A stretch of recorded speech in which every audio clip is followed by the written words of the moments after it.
The first sequence this video is purely for entertainment and does not infringe on copyrights or laws. The rights to the novel and image belong to the original author. We do not claim ownership. Don't like waiting and want to listen to this fanfic in full now? Subscribe to our Patreon, where you'll find the best fanfics. Chapter 76 Iron Chain.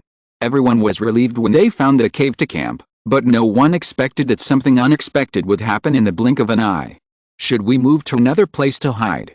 Someone asked quietly. What if something chases us out of the forest? No need to move. Ren Xiaosu shook his head. They obviously wanted to hide here, but we took their place first. This at least shows that the cave we are in should be safe enough. What are they hiding from? Liu Bu asked in confusion. At this time Su Xianchu looked at the forest outside the cave. Maybe they are avoiding this forest, or the forest at night. Ren Xiaosu also nodded. I think so too. Animals are much more alert to danger than humans, because that is their instinct. Do you remember, when we passed a canyon, we saw human skeletons lying there, but after we entered the forest, we didn't see any animal skeletons. This is not normal. As long as it is a living thing, it will definitely have birth, aging, sickness and death. How is it possible that there is not even an animal skeleton? Ren Xiaosu continued, I once discarded fish bones and fish meat in the woods south of the canyon, but when I went to check the next morning, I found that they were gone, and there was no trace around. It was exactly the same way Su Xia's body was lost, and these missing skeletons or people have one thing in common, that is, they are in the woods. Yes, Su Xianchu nodded, and these creatures are so afraid of the woods. There is obviously something wrong with this forest. The man-eating forest. Everyone else looked at the woods outside in some surprise. Could it be that after the animals evolved, even the plants evolved? Su Xianchu comforted him, but actually this is a good thing. Now that we have discovered a pattern, we can take precautions in advance. The fear of the unknown becomes the fear of the known, and you even understand the principle behind it, so the feeling of fear can be slightly reduced. Yes, as long as everyone does not enter the woods at night, isn't it okay? Thinking of this, the previous psychological shadow was even dispelled a little. Wang Lei smiled and said, then we must find a place far away from the woods to camp before nightfall. Ren Xiaosu shook his head. Not only at night, but also during the day, we need to be careful. We don't know whether these animals and plants have evolved to the end. What if they eat people during the day? Then we will go along the ridges and valleys where there are relatively few trees. Su Xianchu made the final decision. Everyone started chewing the rhizomes of the pine trees again. At this time, someone asked, Ren Xiaosu, how did you find out that the roots of pine trees can be eaten? I didn't find it. Someone in the market town mentioned it. Ren Xiaosu calmly added some firewood to the campfire. Liu Bu wanted to ease the relationship with Ren Xiaosu, so he quickly said, you people in the market town know this wilderness too well. This is all human wisdom. Liu Bu didn't know how to brag, so he could only brag awkwardly. However, Ren Xiaosu didn't quite agree with his statement. Ren Xiaosu looked at him and said, this is not wisdom. Who would want to eat pine tree roots when they can eat good food? People in the market town said that eating pine tree roots was a thing of the past. When I heard about this, I could imagine how many people starved to death in those years. In this era where refugees have no tomorrow, everything is about survival. It was originally an awkward boast, and Liu Bu was even more embarrassed. At this time Luo Zinai eased the atmosphere and said, why have wild beasts become bigger, but we humans haven't? Instead, we have evolved extraordinary people like Captain Su. Maybe it's because humans evolved differently, Su Xianchu said. From ancient times to the present, humans have always evolved brain power. Ren Xiaosu said, I've heard of another saying. Last year, I escaped from a wolf's mouth, so I asked Mr. Zhang in the school with doubts. He asked me a question. Some creatures in nature don't actually need a lot of exercise to grow strong muscles. He said that there is an animal called chimpanzees. Humans have locked them in cages. Even if they just eat and sleep every day, they can still grow muscles far beyond humans. Humans eat and sleep and eat every day, and their muscles will atrophy. Yang Xiaojun said, Mr. Zhang in your school is not an ordinary person. Ren Xiaosu didn't know how Yang Xiaojun made this judgment. He didn't know whether Zhang Jinglin was an ordinary person, but he knew that Zhang Jinglin was a good person. He continued, Mr. Zhang said that there is a gene in the human body that limits muscle development, and as humans become smarter, this gene has been evolving. He said this is the price of wisdom. Everyone fell into deep thought. It seemed to be true. There were upper-class people in the barrier who exercised to lose weight. Exercise and weight loss was even a trend among the upper class. It was particularly popular 2 years ago. Liu Bu also tried to be a dilettante, but after exercising, he found out how difficult it was to build muscle. But at this time, Yang Xiaojun suddenly poured cold water on Ren Xiaosu. I have seen extraordinary people with evolved physiques. What do you think about this? Ren Xiaosu was stunned for a moment. He pondered, did his ancestors have something with wild beasts? Yang Xiaojun, Su Xianshu, Liu Bu. Everyone looked at Ren Xiaosu speechlessly. This was already considered an insult. Luo Zhenyu suddenly became interested. Mr. Zhang in your town school is very special. He must be very knowledgeable, right? Ren Xiaosu thought for a moment and answered, he is very knowledgeable, but he will make up things when he encounters something he doesn't understand in class. Does he usually read books when he is free? There are also such people in the fortress, Luo Zhenyu asked. Those people are very powerful. No, Ren Xiaosu shook his head. In his spare time, he grows vegetables in the yard. Luo Zhenyu was speechless for a while. How come most things in the town are not what she thought? However, Ren Xiaosu thinks that Zhang Jinglin is good in this respect. He reads books but does not read books mechanically. Even if he is very knowledgeable, he can still bend down and hoe the land. But at this moment, everyone suddenly heard the sound of an iron chain dragging on the ground in the woods. Clatter, clatter. The iron chain made a crisp sound after colliding with the ground. The owner of the sound seemed to be crawling in the woods and patrolling his territory. Ren Xiaosu and the others were horrified. How could there be a creature that could walk through the woods at night? Were the previous judgments all wrong? Did the animals avoid the woods? Thanks to W. Guoskai and Zisen Su for becoming the new leaders of this book. Chapter 77 Queen Group. Did everyone feel relaxed chatting just now because they felt that they had mastered the secret of the forest? As long as they stayed away from the forest, there would be no danger at night. But what was going on now? The sound of the chain dragging was getting closer and closer. What kind of creature would drag the chain? Did someone trap it with a chain and let it break free now? What kind of place is Jingshan? Why is there such a strange thing? The dragging sound seemed to be attracted by the fire in the cave and slowly came to the edge of the forest. Ren Xiaosu, Yang Xiaojun, and Su Xianshu all opened the safety of their guns and even aimed in the direction of the sound. In an instant, Yang Xiaojun found that Ren Xiaosu's movements were very professional and even a little familiar. This feeling of déjà vu came a little inexplicably, but it made her feel unusually comfortable, just like a person with obsessive-compulsive disorder finally arranged the building blocks in front of him. But now she couldn't think about these things, because the owner of the chain had crawled to the edge of the forest. The people in the cave tried their best to see what was coming, but the problem was that the other party was hiding in the darkness and never showed up. A snapping sound came from the woods, and Ren Xiaosu felt sick because he suddenly realized that it was the other party's saliva falling on the leaves on the ground. Once it shows up, shoot immediately, Su Xianshu said. The firepower of the three of us is enough to block all directions that can rush to the cave in a short time. Then I can let my shadow entangle with it. Okay, Ren Xiaosu agreed in a low voice. He thought that if this creature was too powerful, he would not care about hiding his shadow. Those wildcats as big as cheetahs and wild boars as big as hills had no idea where they had escaped to. But Ren Xiaosu knew that the only thing that could make these ferocious beasts escape from the woods was a stronger force majeure. Ren Xiaosu's breathing frequency became longer and longer, and his emotions became calmer and calmer. He no longer listened to his heartbeat and breathing, but listened attentively to the slightest movement in the woods. Maybe the next moment, the secret in the woods will reveal its true face. But what they didn't expect was that when the sound of the iron chain rang out again in the woods, it was the owner of the iron chain who was walking away. What's going on? Su Xianshu frowned and said, does it not dare to walk out of the woods? The three of them still kept aiming their guns, fearing that the other party was just deliberately setting up a trap. Ren Xiaosu thought for a while and said, it is very likely that the other party does not dare to walk out of the woods. Otherwise, this cave is only more than 10 meters away from the woods. Did the wild beasts before use this place as a refuge? The sound of the iron chain dragging on the ground became farther and farther away. Ren Xiaosu and the other three finally relaxed a little. It seems that we are still too optimistic. The secrets of Jingshan are far from what we can spy on by guessing.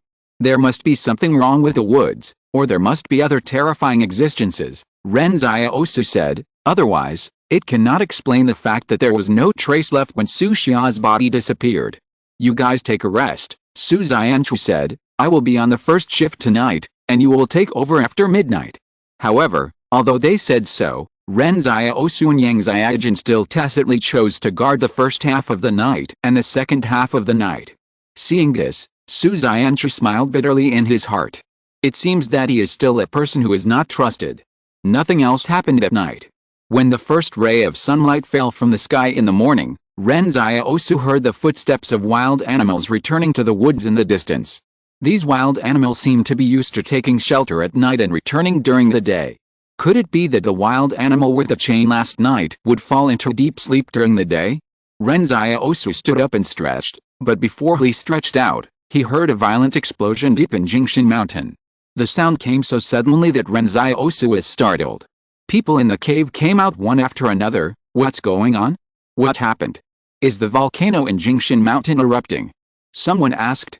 It doesn't sound like a volcano, Su Xianchu shook his head. It's more like the sound of our human explosives. If Su Xianchu was still unsure, then Ren Xiaosu and Yang Xiaojin were very sure. You know, Ren Xiaosu had copied the advanced skills of making explosives from Yang Xiaojin a long time ago, and he also had countless experience in experimental blasting. Ren Xiaosu was very sure of the sound just now. It was clearly the sound of the directional blasting of the conical charge. This conical charge is similar to an armor-piercing projectile and is generally used to violently dig holes in hard ground. It uses the Monroe effect to output the explosion wave in a directional manner, and can dig huge holes in the ground. This sound is very different from the sound of group charge and inline charge. The so-called group charge is a package of explosives that is used to blast a single bunker or building with great power. The so-called inline charge is a blasting tool such as a detonator. Ren Xiaosu knew that if he could hear it, then Yang Xiaojin would definitely be able to hear it. This is someone digging a hole underground in the deep mountains. Why dig a hole? Is there really a huge secret area deep underground in Jingshan? You said before that there were other teams coming to Jingshan. Ren Xiaosu turned to ask Su Xianchu. Yes, most likely they are from the Qing group, Su Xianchu said. After all, the actual management of Barrier 112 is also in the hands of the Qing group. It is difficult for other groups to bypass the Qing group and come to Jingshan. Ren Xiaosu subconsciously glanced at Yang Xiaojin. So Yang Xiaojin came here in a low-key manner, also for the secrets of Jingshan? To this day, Ren Xiaosu still doesn't know what Yang Xiaojin's trump card is. In addition to the perfect gun skills, this girl in the peaked cap must have other things to rely on. Let's go. We must speed up, Su Xianchu said unwillingly. From the noise, the Qing group should have sent out their powerful armed forces at barrier number 112.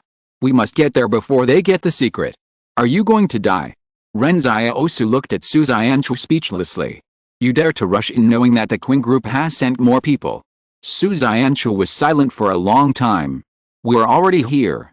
Ren Xiaosu and Yang Xiaojin looked at each other. They didn't know why these four words seemed to have magic power. And do we have a way to retreat? Su Xianchu asked. We can't go back. We can only move forward. If we really get there and see that there is no chance, we will bypass the Qing group and go out the mountain from the direction they came from. I believe the road they took must be safer than going back. This is the truth. Seeing that the other party has even used explosives, the road to barrier number 112 may be cleared by the Qing group. Chapter 78, No Retreat. If we can't retreat, we can only move forward. Ren Xiaosu, Su Xianchu, and Yang Xiaojin all seem to be most interested in the secrets of Jingshan itself, but Luo Zinayu, Liu Bu, and Wang Lei are different. They just want to reunite with the people of Qing's consortium as soon as possible. Let's not talk about any secrets first. Where there are people, there's hope. They have seen the Qing's consortium combat brigade in the number 113 barrier, which is definitely not comparable to private troops. So Liu Bu and others think that as long as they find the Qing's consortium, they will be safe. Moreover, whether it is Luo Zinayu or Liu Bu, they have some relationship with the Qing's consortium. They are not particularly familiar with each other, but they have met Mr. Luo of the number 113 barrier a few times. So when the time comes, Report Mr. Luo's name and then report your identity. Wouldn't it be possible to return to the world of human civilization immediately? In their view, this wilderness is the world of wild beasts. And there is another point. They almost encountered a mysterious monster in the woods here last night, so they also want to leave here quickly during the day. Out of concern for the monster, Ren Xiaosu tried to choose bare mountain ridges and valleys instead of the woods when choosing a route. Who knows if that thing is active during the day? It didn't tell you that it doesn't go out during the day. What if it just likes to stay up late and is not afraid of the day? What if today's schedule is reversed? Who can say for sure? The cave they are in is about dozens of kilometers away from the place where the explosion sound came from in Jingshan. If they hurry up, they can arrive by this evening. Of course, Ren Xiaosu was also afraid of accidents. He discussed with Su Xianchu and Yang Xiajin, the road in the mountain can't only consider the straight line distance. The mountain road is tortuous. It is very likely that the dozens of kilometers we judged may take us several days to walk. What do you mean? Su Xianchu asked curiously. If we can't arrive today, don't risk traveling overnight, Ren Xiaosu said firmly. Even if you want to travel overnight, I will find a place to wait until dawn. Su Xianchu thought for a while and said, I agree. We won't travel overnight. Su Xianchu and Ren Xiaosu looked at Yang Xiajin, who said, I agree. I hope the road is not that difficult to walk, Ren Xiaosu said. When they were moving forward today, Luo Zhenai and Liu Bu didn't know where they got all their strength from.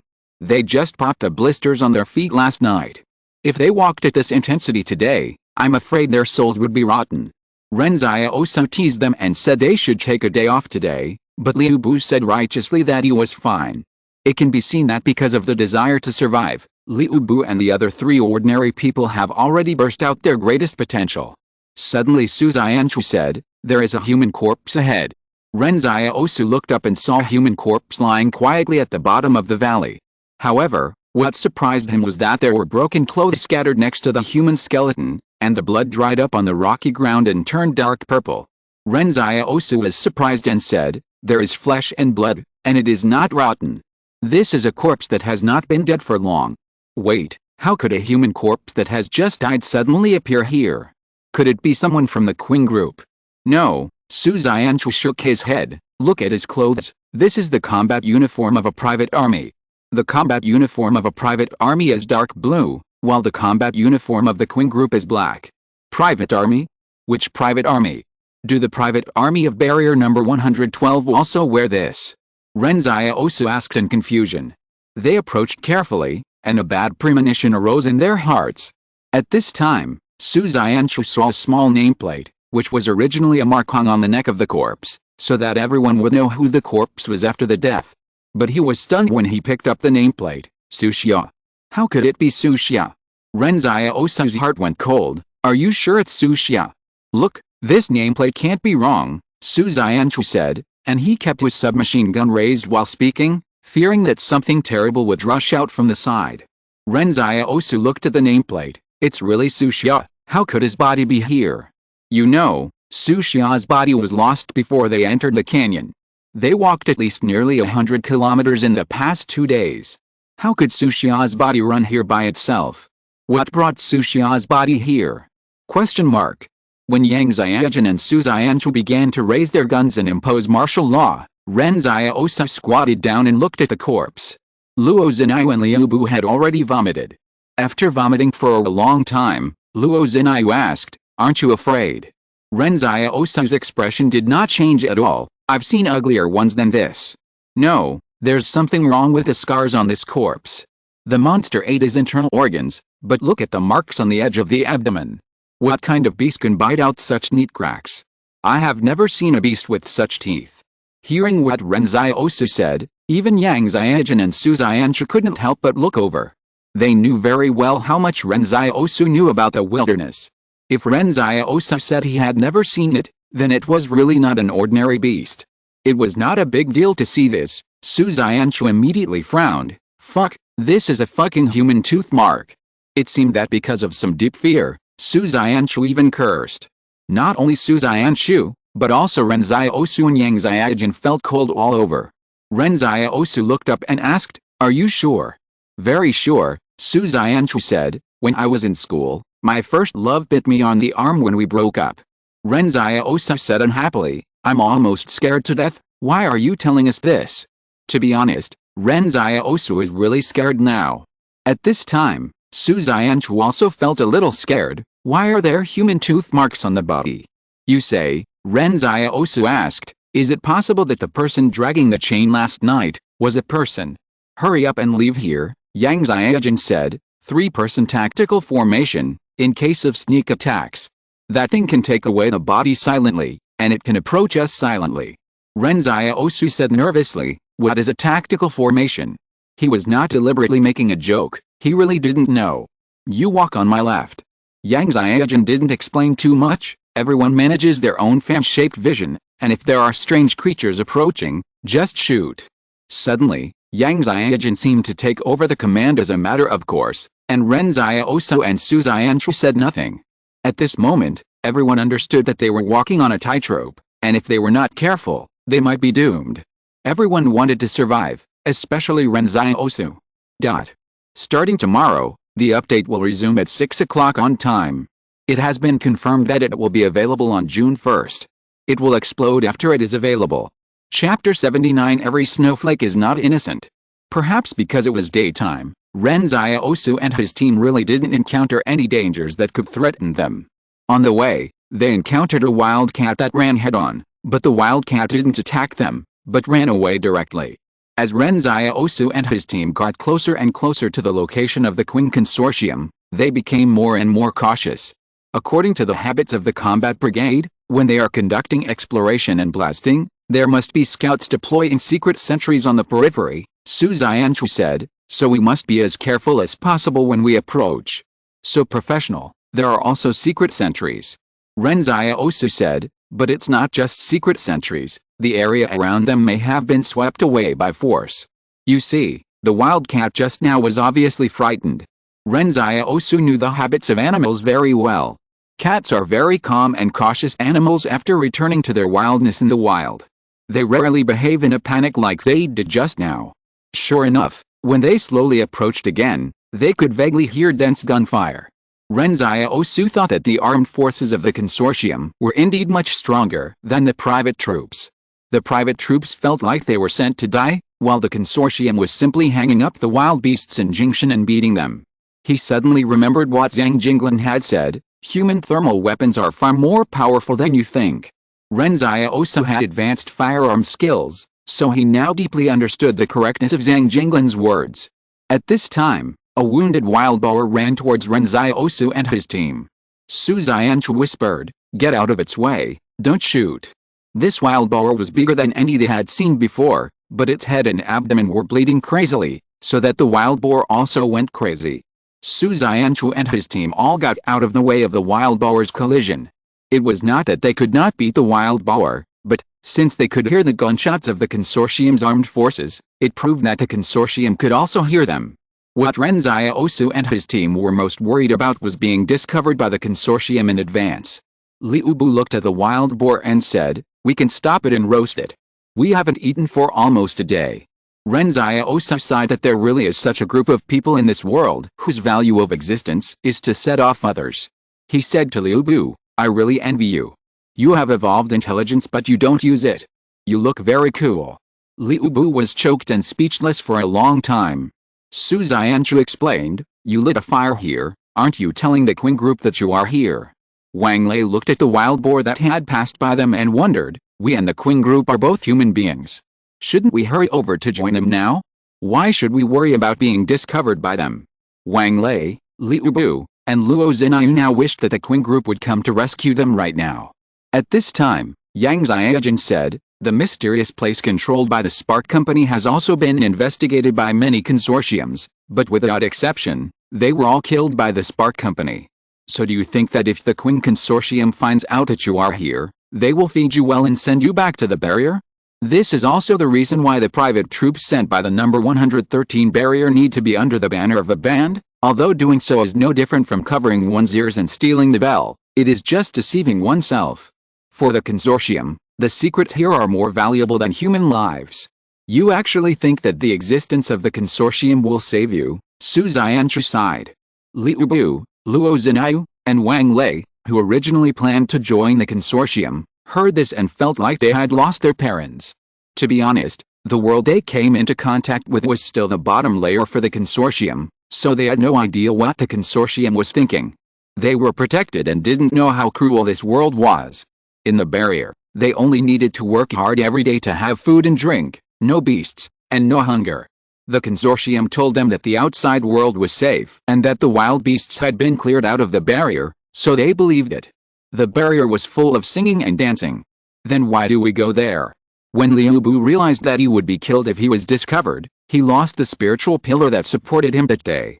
The desire to seek help from the Qing consortium was almost his last straw. Liu Bu sat on the ground dejectedly. You guys go, I won't leave. Ren Xiaosu and the others ignored Liu Bu and continued to move forward. To Ren Xiaosu and the others, Liu Bu's life or death was really not important at all. To be honest, Ren Xiaosu hoped that Liu Bu could stay here. But before Ren Xiaosu and the others walked far, Liu Bu listened to the faint sound of the wind in the surrounding woods. The more he thought about it, the more scared he became. He immediately got up from the ground. Wait for me. At this time Ren Xiaosu asked, what if we encounter the combat forces of the Qing group? Su Xianchu thought for a while. Let's retreat to the rear first. Their main task now must be to excavate the civilization before the disaster, not to hunt us down. You underestimate the determination of the group to block the news. Yang Xiaojun shook his head and said, once they find us, it will be a fight to the death. Moreover, there is a wireless communication system in their helmets. If they find that they can't wipe us out immediately, they will definitely call for support. At that time, you will definitely feel that you still prefer to get along with the human-faced bugs. Ren Xiaosu is stunned. Is the Qing group so fierce? He asked curiously. You seem to know a lot about the combat troops of these consortiums. Yang Xiaojun glanced at him, but did not answer the question. Once you encounter them, you must immediately kill all visible targets, and never show mercy, because the other party will not show mercy. The soldiers of the consortium also have children and mothers. Wang Lei hesitated. Will this be too cruel? Yang Xiaojun said calmly, in an avalanche, no snowflake is innocent. Whether it is spontaneous or forced, everyone in the war is a tragedy. And at the same time, they are also creating tragedies for others. Let's go. Su Xianchu looked at the forest ahead. The secret in the Jingshan mountain was tempting them. If the consortium ignored it, they might also lose interest in it, but this secret was so precious to the consortium, so it must have its preciousness. Turning back means death, and moving forward is the only way to survive. Su Xianchu and his team carefully identified the source of the gunshots and tried to avoid encountering the combat troops of the consortium. Ren Xiaosu had an estimate in his mind that maybe in an hour they would know what was hidden in the Jingshan mountain. Chapter 80 Experimental Subject. The dense gunfire in front of the woods gradually stopped, as if the Qing group had completed the outer layer of the cleanup and expelled all the beasts that might pose a threat. Su Xianchu whispered to Ren Xiaosu, this should be the time for the Qing group to set up secret sentries on the periphery. They may not have enough manpower, and even if they had hundreds of people, they would not be able to block off such a large layer of secrecy. How many people are there in a combat brigade of the Qing group? Ren Xiaosu asked. Su Xianchu hesitated for a moment, about 4,000 to 5,000 people, but they can't go out in full force. After all, they have to consider the stability of the barrier. No, Ren Xiaosu shook his head. I don't think the barrier is a big problem. How dare a barrier rebel in just a few days? Impossible, so we must be prepared for them to go out in full force. The other side has at least thousands of people. Okay, Su Xianchu actually understood this truth. He was just hoping for the best.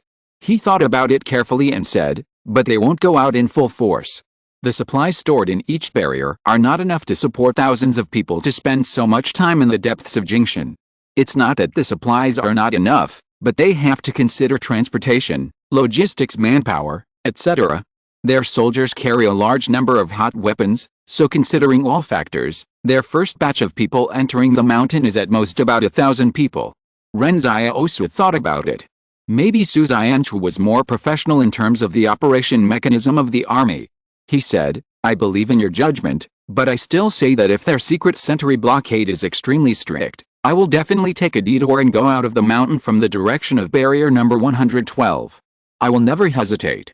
Okay, Su Xianchu nodded. He knew that Ren Xiaosu's decision was right.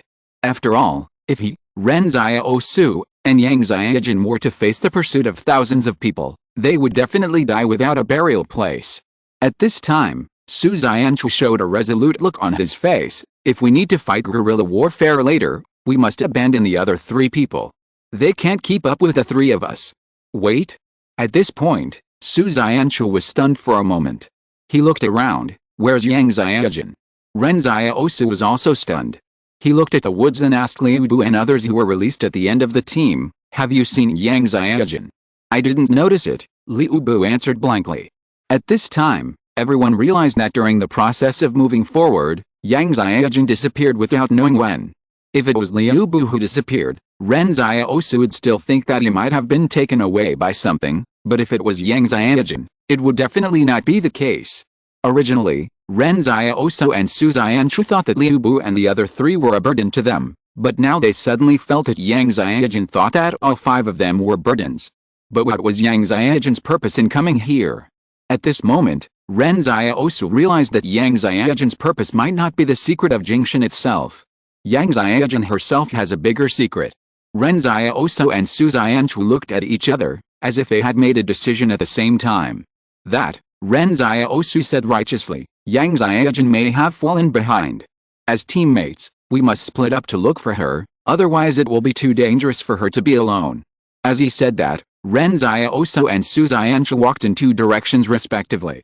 Liu Bu and the other 3 looked back at the way they came. They couldn't understand why Yang Xiaojun disappeared silently. Liu Bu asked, "Do you think Yang Xiaojun is strange? She paid money to join the team, and then obviously came with her own purpose." At this time, Liu Bu turned his head to look in the direction of Ren Xiaosu and Su Xianchu, and the result was, Ren Xiaosu and Su Xianchu were also missing. What the hell? What do you mean by splitting up to look for her? This is clearly running away.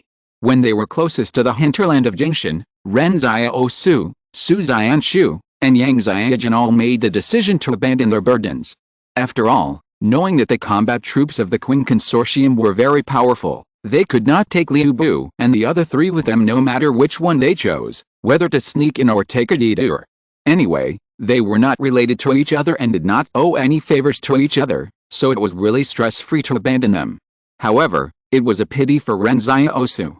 He had been trying to find this group of people to thank them all the time in the past few days, but he finally got 93 thank you coins. Now it would be difficult to earn thank you coins if he acted alone. Liu Bu and the other 2 immediately panicked. They wanted to join the Qing Consortium before, but later they found out that the Qing Consortium might kill them. Then they thought it would be good to leave with Ren Xiaosu and the other 2, but Ren Xiaosu and the other 3 ran away together. But just when they were confused, Liu Bu, Luo Zinayu and the others heard the sound of a chain dragging on the ground on the way here. The 3 people's scalps were numb immediately. Did they say that the monster would not come out during the day? Why did it always follow the team? Exclamation mark. Thinking of Su Xia's broken body and the beast that escaped from the forest last night, Liu Bu even remembered the sound of the other party's saliva falling on the leaves last night. The next moment, Liu Bu suddenly turned around and ran. He didn't care whether the Qing Consortium would kill him or not. He just didn't want to die. As Liu Bu ran, the other 2 followed him. As a result, Liu Bu suddenly found that he couldn't run as fast as Wang Lei and Luo Zinayu. Although Wang Lei was injured, it must be said that the magic of the black medicine was that he had recovered in just over 2 days. He was very afraid of the mysterious monster behind him, but when he passed Liu Bu, Wang Lei suddenly saw Liu Bu actually stretched out his foot to trip him. With a thud, Wang Lei fell heavily to the ground. Liu Bu said in his heart that he was sorry. If he wanted others to live, someone had to sacrifice. Liu Bu ran for his life, but before he ran far, he heard Wang Lei's screams and the creepy biting sound. Wang Lei's shrill scream seemed to turn into a ghost and tear Liu Bu to pieces, but the screams did not last long and stopped abruptly. The sound of chains rang out again, and the monster caught up again. Liu Bu was desperate. When he wanted to use Luo Zinayu as a scapegoat, he found that Luo Zinayu was far away from him. Who is it? Someone in the woods ahead spoke. Liu Bu looked closely and found that the other party was wearing a pure black combat uniform and holding a gun. Liu Bu shouted, "Monster! There is a monster behind me!" The consortium combatant made a few tactical gestures, and more than 20 combatants slowly approached Liu Bu from behind the tree. This was a complete combat team. The first person said, "Kneel down and hold your head with both hands." Liu Bu knelt on the ground immediately. He knew that if he didn't do it, these combatants would definitely shoot him to death. He could only leave his life to fate now. The sound of chains was getting closer and closer. When the owner of the chains entered everyone's field of vision, the combatant suddenly shouted through the wireless communication equipment in the helmet. The escaped experimental subject was found, requesting support. Fire. Gunshots. Roaring like thunder. Thanks to Damaku for becoming the new ally of this book, and thanks to the 11 Reds from Kanshiwanda, who became the new ally of this book. Chapter 81 Broken Civilization. In the consortium's combat sequence, 30 people form a complete team. When they encounter danger, they can cover the entire range with firepower the moment they encounter danger. This is why the beasts can only flee in panic when facing them. However, such a powerful combat team did not hesitate to ask for reinforcements when facing the so-called experimental body, which shows that they have no confidence to defeat the opponent on their own. Liu Bu and Luo Zhenyu knelt on the ground and could only hear the sound of gunfire around them. A soldier put his rifle horizontally to his side and neatly tied Liu Bu and Luo Zhenyu's thumbs with a plastic strip, which made them hurt. Moreover, the soldier completed the body search of Liu Bu in just 2 seconds to ensure that there was no threat to the man and woman in front of him. The soldier did not ask anything, but left them and continued to return to the team to participate in the battle. The other soldiers all ignored Liu Bu, as if Liu Bu did not exist. Each of them had his own responsibilities, and each of them was like a gear on a precision machine, taking every step steadily and accurately. Someone just whispered, "What is that plastic doll he's carrying?" Someone shouted in the communication channel, "The experimental subject is fleeing in the direction of 9 o'clock. Attention to the combat sequence in that direction. The experimental subject is fleeing in the direction of 9 o'clock. The experimental subject didn't seem to want to face the combat team with strong firepower head-on, but chose to temporarily avoid the sharp edge. At this moment, Liu Bu only felt that the combat effectiveness of the consortium was simply one in the sky and the other in the ground compared to the private army. From this point of view, the private army is like a place where the consortium raises pigs. Before, Liu Bu was worried that he would be killed directly by the consortium. After all, Ren Xiaosu, Yang Xiaojun and others described the consortium as a demon. But now it seems that it is not the case. The consortium just tied him and Luo Zhenyu up and did not do anything to them. Liu Bu was relieved now. At least he didn't have to die, right? However, the next moment, Liu Bu heard screams from the combat team in front, and it seemed that they had casualties. Horizontal ellipsis. Ren Xiaosu hid in the shadow of the woods. The bushes covered him tightly. A centipede quickly crawled towards him, but Ren Xiaosu nailed it into the soil with a dagger. At this time, Ren Xiaosu had changed into Sun Zhang's private army combat uniform. It was not that he was so poor that he even wore the clothes of a dead person, but the camouflage was convenient for hiding in the woods. Soon, footsteps appeared in front of him. He did not walk far just now, so he heard the sound of the consortium's combat sequence calling for teammates to support. In Ren Xiaosu's opinion, this was probably the best opportunity to break through the consortium's blockade. If reinforcements were needed here, the consortium's outward push would slowly condense into a firepower point, and the blockade would have loopholes. When he and Su Xianchu left separately, they did not agree on where to meet. When they arrived here, they tacitly chose to act alone. Everyone believed that their individual abilities had surpassed the strength of the team. However, this alone was not enough to support them to act alone. The most important thing was that they could not trust each other. When Yang Xiaojun was still around, everyone was cautious. The three of them restrained each other and formed a short-term stable combination. Now Yang Xiaojun's sudden disappearance caused this combination to break up immediately. Ren Xiaosu held his breath and waited for the combat team to pass by.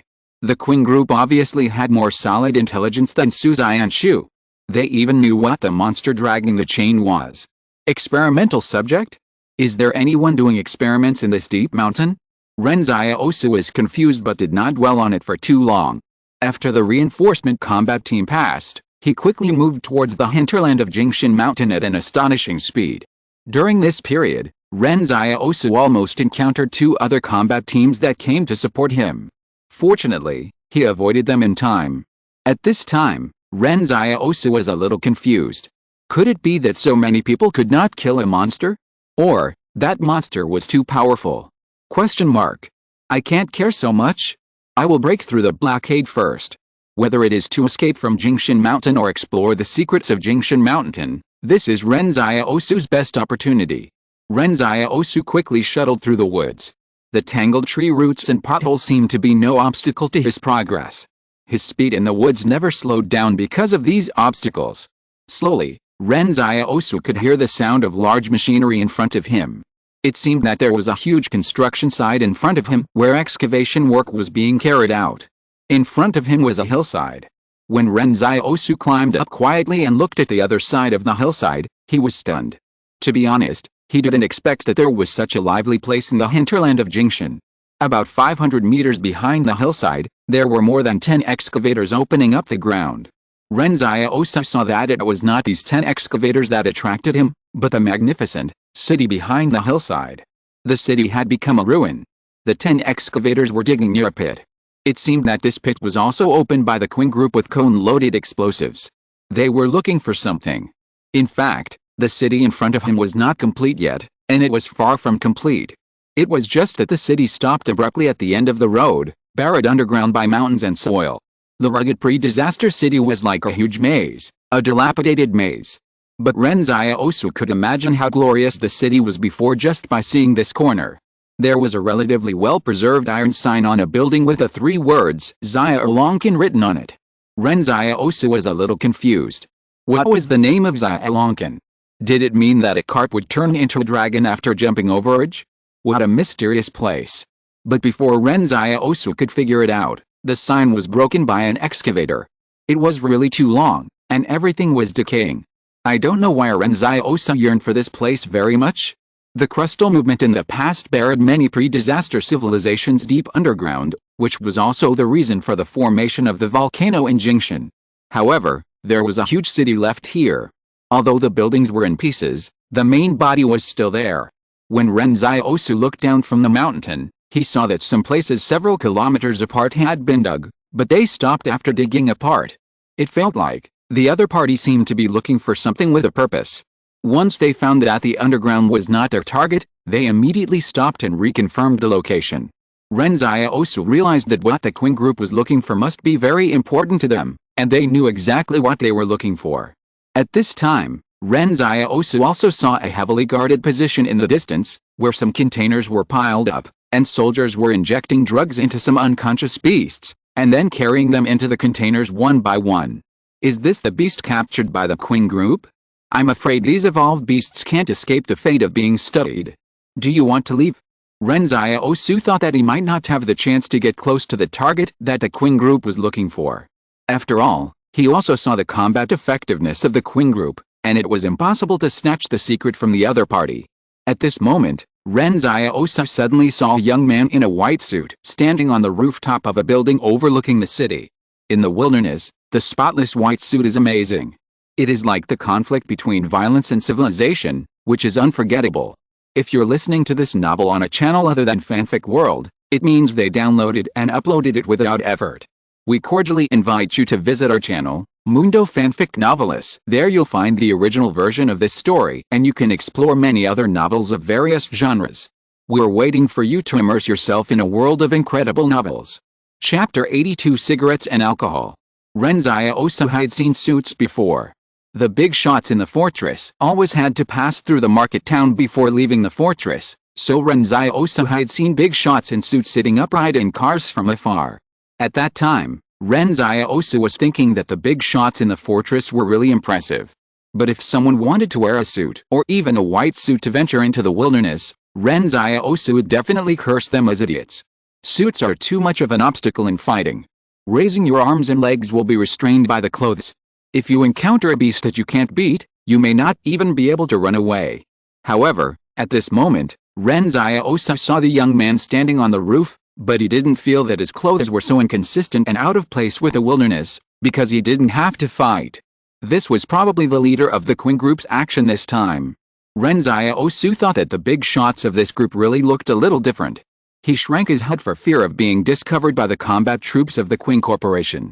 You know, there are more than 1,000 combatants responsible for martial law near this construction site. Ren Xiaosu felt that he and Su Xianshu still underestimated the determination of the Qing Corporation to block this place. Ren Xiaosu looked around curiously, and didn't know where Su Xianshu and Yang Xiaojin were hiding. Although he couldn't see them, Ren Xiaosu knew they must be there. Prepared to retreat, Ren Xiaosu didn't intend to care about other people's plans. When he knew that he couldn't seize the secrets of Jingshan, he wanted to retreat. Otherwise, there would be no point in staying here. As for the secrets of Jingshan, perhaps Yang Xiaojin and Su Xianshu were more interested. Ren Xiaosu felt that there was really no need for him to take risks for this secret. If there was a player with high-level skills here, and he had dozens of basic and master-level learning maps in his hands, then maybe Ren Xiaosu would be willing to give it a try. Such a person is the real treasure for Ren Xiaosu. In fact, the most important thing is that Ren Xiaosu saw that more and more underground buildings were excavated, and some buildings even collapsed with a slight touch of the excavator. They were still standing before, just because no one touched them. Some buildings that were originally exposed on the surface still retained relatively intact store signs that he could still vaguely recognize, such as beauty salons, blind massages, etc. Ren Xiaosu didn't believe that there could be anything particularly precious here. This is the main reason why he wanted to leave. When Ren Xiaosu saw those signs, he felt that his trust was deceived and his IQ was insulted. Now thinking back to the QR codes, Zirlonkin, and plastic dolls before, they were obviously not particularly rare things. I don't know what Su Xianshu and Yang Xiaojin thought when they saw this scene. Anyway, Ren Xiaosu had had enough. I ran so far and experienced so many dangers, and you show me this? Ren Xiaosu retracted his head and quietly detoured to the side of the mountain. At this time, he could still hear the sound of gunfire in the woods behind him, indicating that the combat troops of the Qing group had not yet successfully dealt with the monster. The gunfire made Ren Xiaosu feel relieved. At least at this time, the Qing group would definitely not have time to care about him. Although there were many soldiers under martial law at the bottom of the hillside, the problem was that these people were concentrated near the construction site being excavated. The other places abandoned by them seemed to have lost their value. They didn't even look at them. However, those places abandoned by the group were exactly the loopholes that Ren Xiaosu could use to break through. The Qing group cut down all the trees along the road to serve as the roadbed. It must be said that Ren Xiaosu really experienced the ability of the group. In this wilderness, they said to open a road and they opened a road. There was no need to discuss it with the wild beasts in the mountains. This made Ren Xiaosu reevaluate the power of the consortium. You have to know that this is just the combat force of one barrier. According to Yang Xiaojin, a consortium may control 10 to 20 refuge barriers. So if Ren Xiaosu escapes in the direction of barrier number 112, the wild animals and other creatures along the way must have been scared away. Although it is a bit difficult to get back to the refuge barrier number 113 in this way, it requires a long detour, but there is no other way. This is Ren Xiaosu's best choice. Ren Xiaosu walked quietly in other directions of this city. The natural gullies and dilapidated buildings on the surface were his best shelter. He saw the ruins of a collapsed high-rise building. The towering building broke into two parts. Ren Xiaosu had no doubt that people could stand on this high-rise building and overlook the entire city before the disaster. When Ren Xiaosu lived in the market town before, he often imagined what the barrier looked like with Yanlongdan. But now it seems that the area of the barrier may be wider than the city, but the degree of refinement and prosperity is far behind here. Of course, the exquisiteness and prosperity are all in the past tense. Now there are only ruins and desolation here. Ren Xiaosu slid down the hillside in the shadow of the woods. He saw some gray signs scattered in the ruins and muttered, "Why are there so many footbath healthcare signs in this city? Did people in the past like to wash their feet?" Walking between this abandoned city and the soil, Ren Xiaosu carefully avoided everyone's sight. He was about 500 meters away from the combat troops of the Qing Consortium. As long as he was careful and made good use of the blind spots of vision and the building shelters, he would definitely not be discovered. But as he walked, Ren Xiaosu couldn't walk anymore. He saw a well-preserved tobacco and alcohol shop on his left. Most of the buildings had long been crushed into powder in the earthquake caused by the crustal movement, but 30% of the buildings in the city still remained. Tobacco and alcohol shop. Ren Xiaosu's eyes lit up. You know, cigarettes and alcohol are scarce in the market town, otherwise Zhang Jinglin, as a teacher in this school, would not be without cigarettes every day. The goods in this tobacco shop are probably more than the goods in Lao Wang and Lao Li's shop combined. If he takes them back, he can become the richest man in the market town in a minute. Ren Xiaosu secretly glanced at the Qing consortium. When he was sure that no one was paying attention to this side, he walked into the store with interest. He reached out to take the cigarettes on the counter. The outside of the cigarette boxes were wrapped in transparent plastic. Ren Xiaosu thought that with plastic protection, would it be better preserved? But the moment he touched the cigarette boxes in the plastic also broke into paper powder. Ren Xiaosu felt a little distressed. How long have these things been here? In fact, what Ren Xiaosu didn't know was that cigarettes also have a shelf life. Although the tobacco factory never said how long their cigarettes could be kept, in fact, the tobacco would change after being stored for more than 3 years. After all, the sealing of those plastic packaging is also average. Chapter 83 The Child of an Improper Family. Ren Xiaosu felt a little distressed when he looked at the broken cigarette boxes. According to the price of 20 yuan per cigarette in Wang Fuga's store, how much would the cigarettes in this store be worth? Moreover, Ren Xiaosu roughly estimated that there were at least 5 or 6 tobacco and alcohol shops on this street.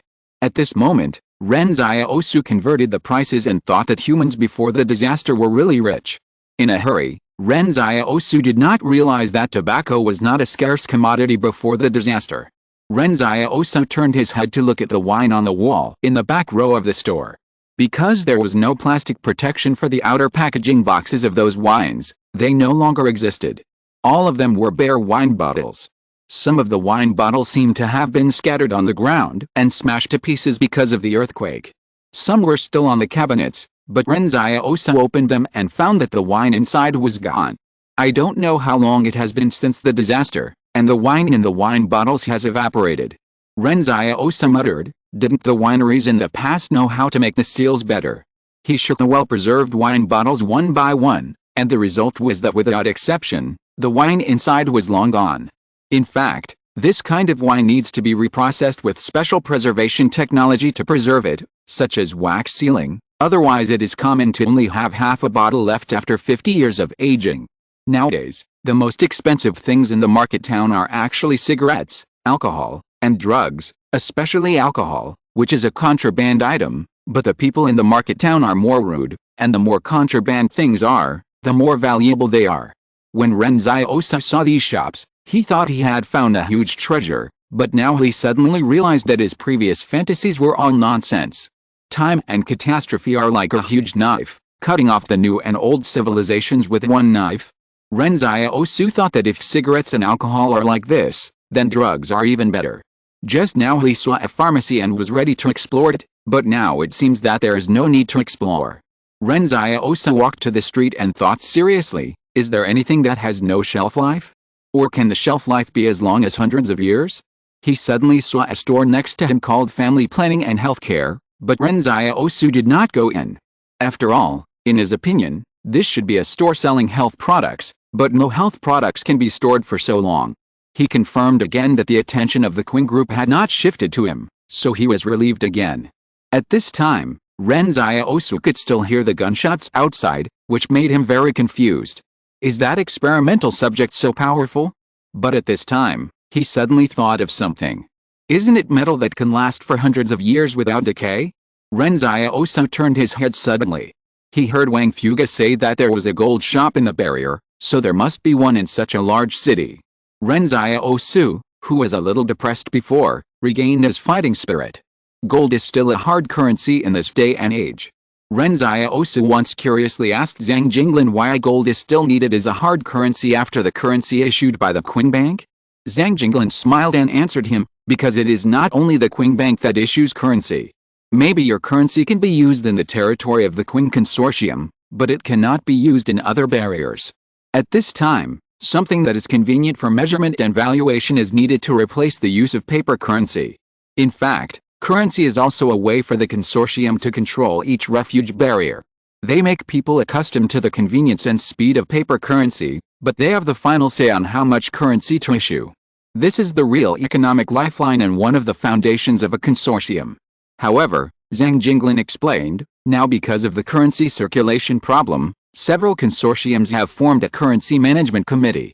Everyone has strict regulations on issuing currency, so there will not be chaos in the world. But now everyone is in harmony. Who can guarantee that it will be like this in the future? At this time, Ren Xiaosu recalled Zhang Jinglin's words, and felt that Zhang Jinglin was not simple. No one knew where this schoolmaster came from, and he stayed in the market town outside the number 113 barrier for many years. Ren Xiaosu made up his mind that he must observe Zhang Jinglin carefully when he returned this time. He explored further away from the Qing group, trying to find a gold shop like this. What if there was one left? Wouldn't he be rich?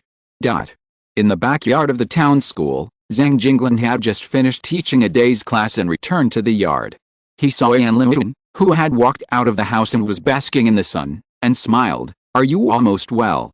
"Yes," Yan Liwen nodded and smiled. "Thank you, sir, and Sister Xiaoyu for taking care of you during this period."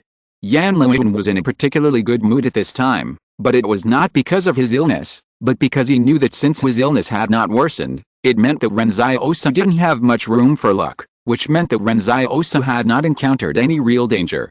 At this time, Sister Xiaoyu came in from outside with a basket. When she saw Yan Liwen, she was surprised and said, "Liwen, are you healed? Come in quickly and don't be blown by the cold wind." Yan Liwen smiled curtly. "Sister Xiaoyu, I'm fine, don't worry. What are we going to eat tonight?" "I'll fry some eggs and some green vegetables for you," Sister Xiaoyu said with a smile. "I just went to the market town to cut some fat meat. I can make oil for you to cook, so that you can taste meat."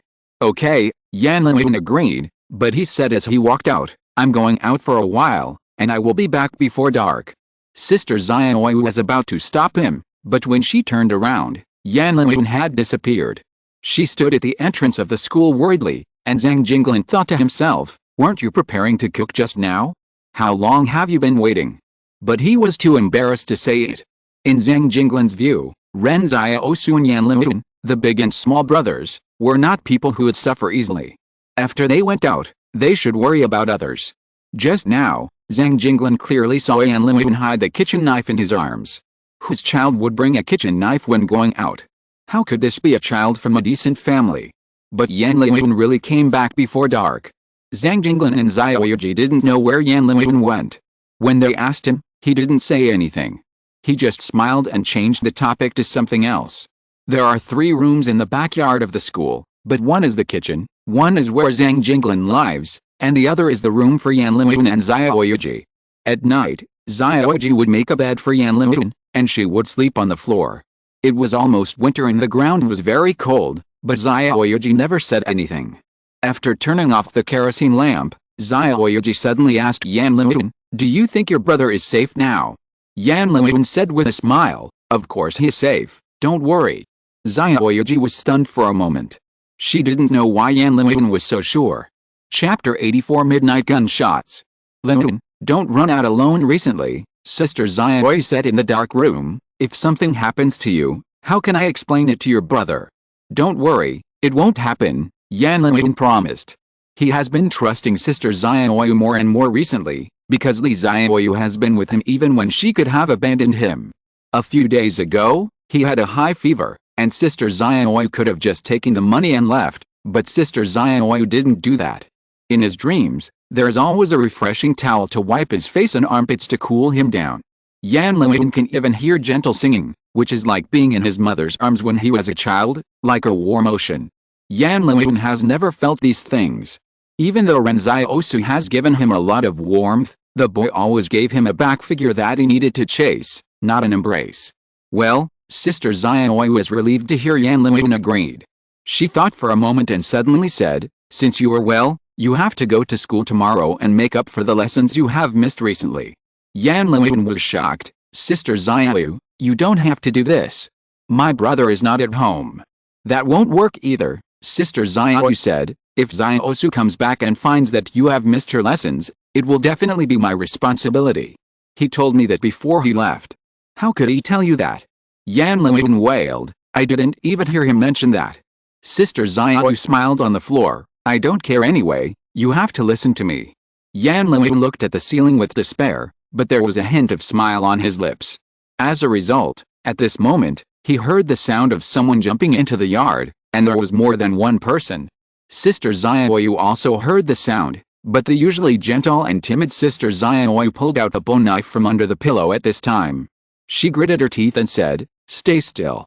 In the dim room, Yan Liwen could even see Sister Xiaoyu trembling slightly. They all knew that someone climbing over the courtyard wall at such a late hour must have bad intentions, but Ren Xiaosu was not there at the time, and Sister Xiaoyu felt that she should take on the responsibility of protecting Yan Liwen. The next moment, 3 strong men kicked open the door of their house. 2 of them tried to hold down Sister Xiaoyu on the ground, while the other one directly stabbed Yan Liwen on the bed with a bone knife. Although Sister Xiaoyu was holding a bone knife, the problem was that the strength of a woman was too far from that of an adult man. A strong man who pounced on her groaned as if he was stabbed by a bone knife, but the other one kicked the bone knife away from her hand. Yan Liwen looked at them in the moonlight, and in just a moment he recognized that these 3 people were idlers in the market town. He didn't expect that they would actually set their sights on the school.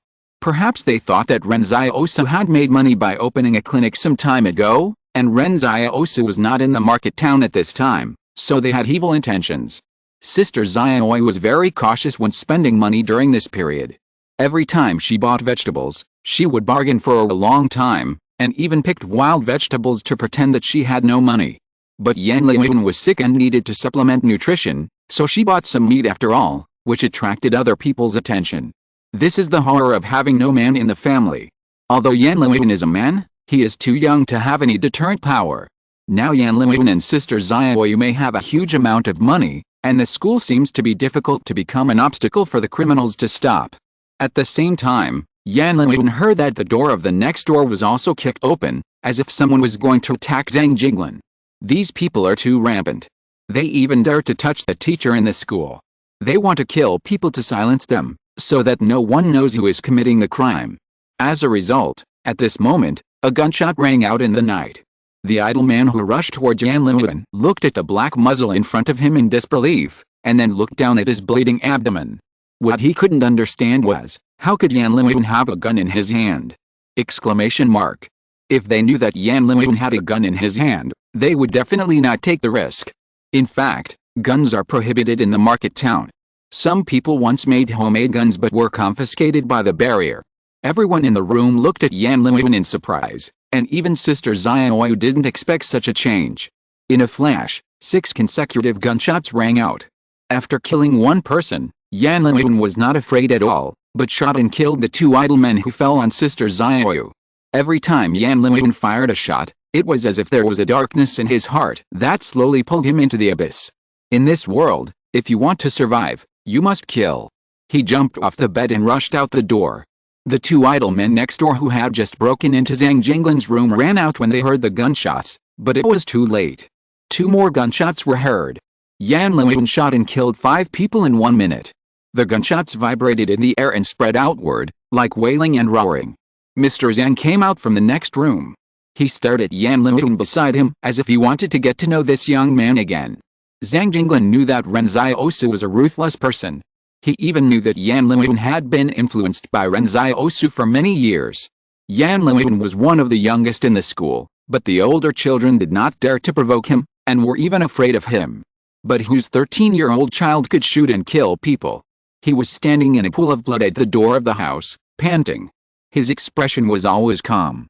Only by looking at his slightly trembling hands could you find that he was also afraid. Sister Xiaoyu also came out of the house. She hugged Yan Liwen. "Don't be afraid, don't be afraid." It was Yan Liwen who stood up to save everyone just now, but for some reason, Yan Liwen suddenly felt relieved when he was hugged by Sister Xiaoyu. The coldness on his body was gradually dispelled by another warmth.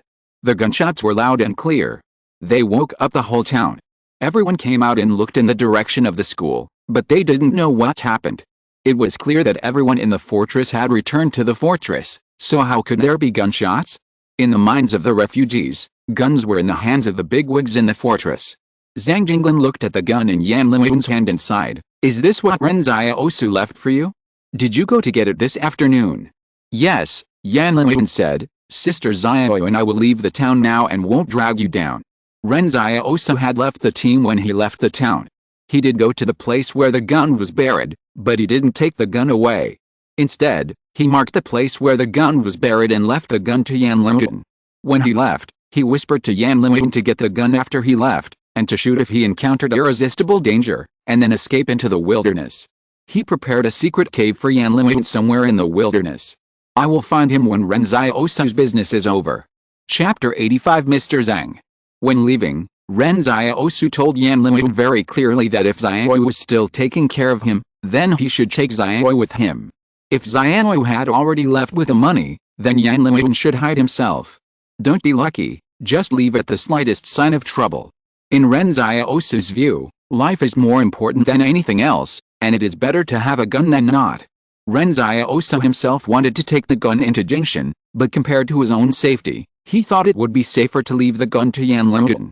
However, neither Yan Limutin nor Ren Xiaosu expected that something would happen to Yan Limutin as soon as he got the gun. At this moment, Yan Limutin was not actually worried about himself, because he believed that the place Ren Xiaosu prepared for him must be very safe, and he also believed that Ren Xiaosu would definitely come back to find him. He was worried about Ren Xiaosu. Yan Limutin, who had been blessed with luck, had suffered backlash many times, so he knew very well that those backlashes were not just illness. Yan Limutin looked in the direction of Jingshan with a frown. He knew that Ren Xiaosu must be in danger, and it must be very dangerous. This is fate. This is the cause and effect of making a wish. Ren Xiaosu. Yan Limutin was depressed. The two brothers were in tacit agreement at the moment of crisis, worrying about each other's safety first, not their own. Sister Xiao, come with me. Yan Limutin turned into the house, took two clothes, and prepared to walk out of the school. Sister Xiao didn't ask where she was going, and followed behind with the money in the gap between the floor tiles. But at this time, Zhang Jinglin stopped him. Zhang Jinglin sighed and said, "It's not safe in the wilderness now. You don't have to run away. I'll solve it." "You solve it." Yan Limutin didn't know what Zhang Jinglin meant by this. When he spoke, he was still trying to break free from Zhang Jinglin's arms, but found that Zhang Jinglin was stronger than he thought, and he couldn't break free at all. Zhang Jinglin said, "The wolves have returned here. The place that Ren Xiaosu prepared for you may be very hidden, but it can't escape the wolves' sense of smell." Ren Xiaosu probably didn't expect that the wolves would come back so quickly. At this moment, Yan Limutin was a little confused. Why did Zhang Jinglin know that the wolves were back? No one in the market town had seen the wolf pack, and there was no news at all. At this time, the gate of the barrier was slowly lifted, and soon Zhang Jinglin and his men heard footsteps. It seemed that the gunshots also alarmed the barrier, and the soldiers of the private army came out. The market town was noisy, and the movement in the dark night made all the refugees get up, standing on the street to watch the movement in the direction of the school, and even some brave people walked towards the school. Zhang Jinglin waited quietly, and soon someone kicked open the door of the school, and Wang Kongyang walked in with a team of private soldiers. He looked at the 5 bodies lying on the ground, and then looked at Zhang Jinglin. At this time, the gun was already in Zhang Jinglin's hand. Wang Kongyang smiled and said, "This gun was indeed taken away by Ren Xiaosu. I thought about it carefully for a long time. He is the only one in this market town who has the opportunity and the courage to touch the gun." Zhang Jinglin and Yan Limutin did not speak. Sister Xiao looked at Zhang Jinglin anxiously, as if she was worried that Zhang Jinglin could not cope with the current situation. Outside, Wang Fuge ran in without even putting on his clothes. He looked very embarrassed. He smiled humbly at Wang Kongyang. "General, there must be some misunderstanding." "No misunderstanding." Wang Kongyang shook his head. "Now I am very sure that Wang Dongyang was killed by Ren Xiaosu." When Wang Fuge heard this, he immediately took out a wad of money from his pocket and wanted to stuff it into Wang Kongyang. "Your relationship with Wang Dongyang is not that good. Whether Wang Dongyang was killed by Ren Xiaosu, we will think about it later." "Ha ha ha." Wang Kongyang smiled and pushed Wang Fuge away. "Do you think I am as greedy for money as the others in the barrier? Catch them all for me. I want to see how Ren Xiaosu explains to me when he comes back." At this point, Wang Fuge, who was pushed away, came up again, but Wang Kongyang pulled out the pistol from his waist and pointed it at Wang Fuge's forehead. "I told you to get out of here, do you understand?" But suddenly he was stunned for a moment, because he saw Zhang Jinglin took out a certificate from his pocket. Zhang Jinglin said, "Take this thing into the barrier and let Fatty Luo come to see me." Wang Konggang looked at Zhang Jinglin in doubt, because Zhang Jinglin's tone was too calm. The person who dared to call Boss Luo Fatty Luo near barrier number 113, I'm afraid Wang Konggang has only seen Zhang Jinglin since he was born. Zhang Jinglin didn't say what this certificate was. Wang Konggang had noticed Zhang Jinglin before and felt that Zhang Jinglin was unusual, but he never investigated it deeply. In fact, Zhang Jinglin's unusualness had nothing to do with him. But now it's different. He actually found himself involved in the mystery of Zhang Jinglin's identity. So, Wang Konggang didn't even dare to take the red-covered certificate in Zhang Jinglin's hand. The certificate seemed to be a bit old, so that the outer skin was a bit damaged. Zhang Jinglin threw the certificate to Wang Konggang. "Go ahead, give it to him and he will understand. This is no longer something you can handle. Keep an eye on them," Wang Konggang said to the private soldiers around him. It was not appropriate to let others run errands for this matter. He had to go back to the fortress to find Boss Luo in person. But he was afraid that he would be fooled. Considering Wang Konggang's meticulous character, it was necessary to leave soldiers to guard Zhang Jinglin and Yan Luoyun. Sister Xiao looked at Zhang Jinglin worriedly. "Mr. Zhang, will everything be okay?" Zhang Jinglin waved his hand. "Don't worry, nothing will happen. They dare not do anything to me." Yan Luoyun whispered beside him, "Sir, I'm sorry. If he hadn't fired a gun, Zhang Jinglin wouldn't have to expose his identity." Zhang Jinglin glanced at him and sighed. "You are not wrong, it is this world that is wrong.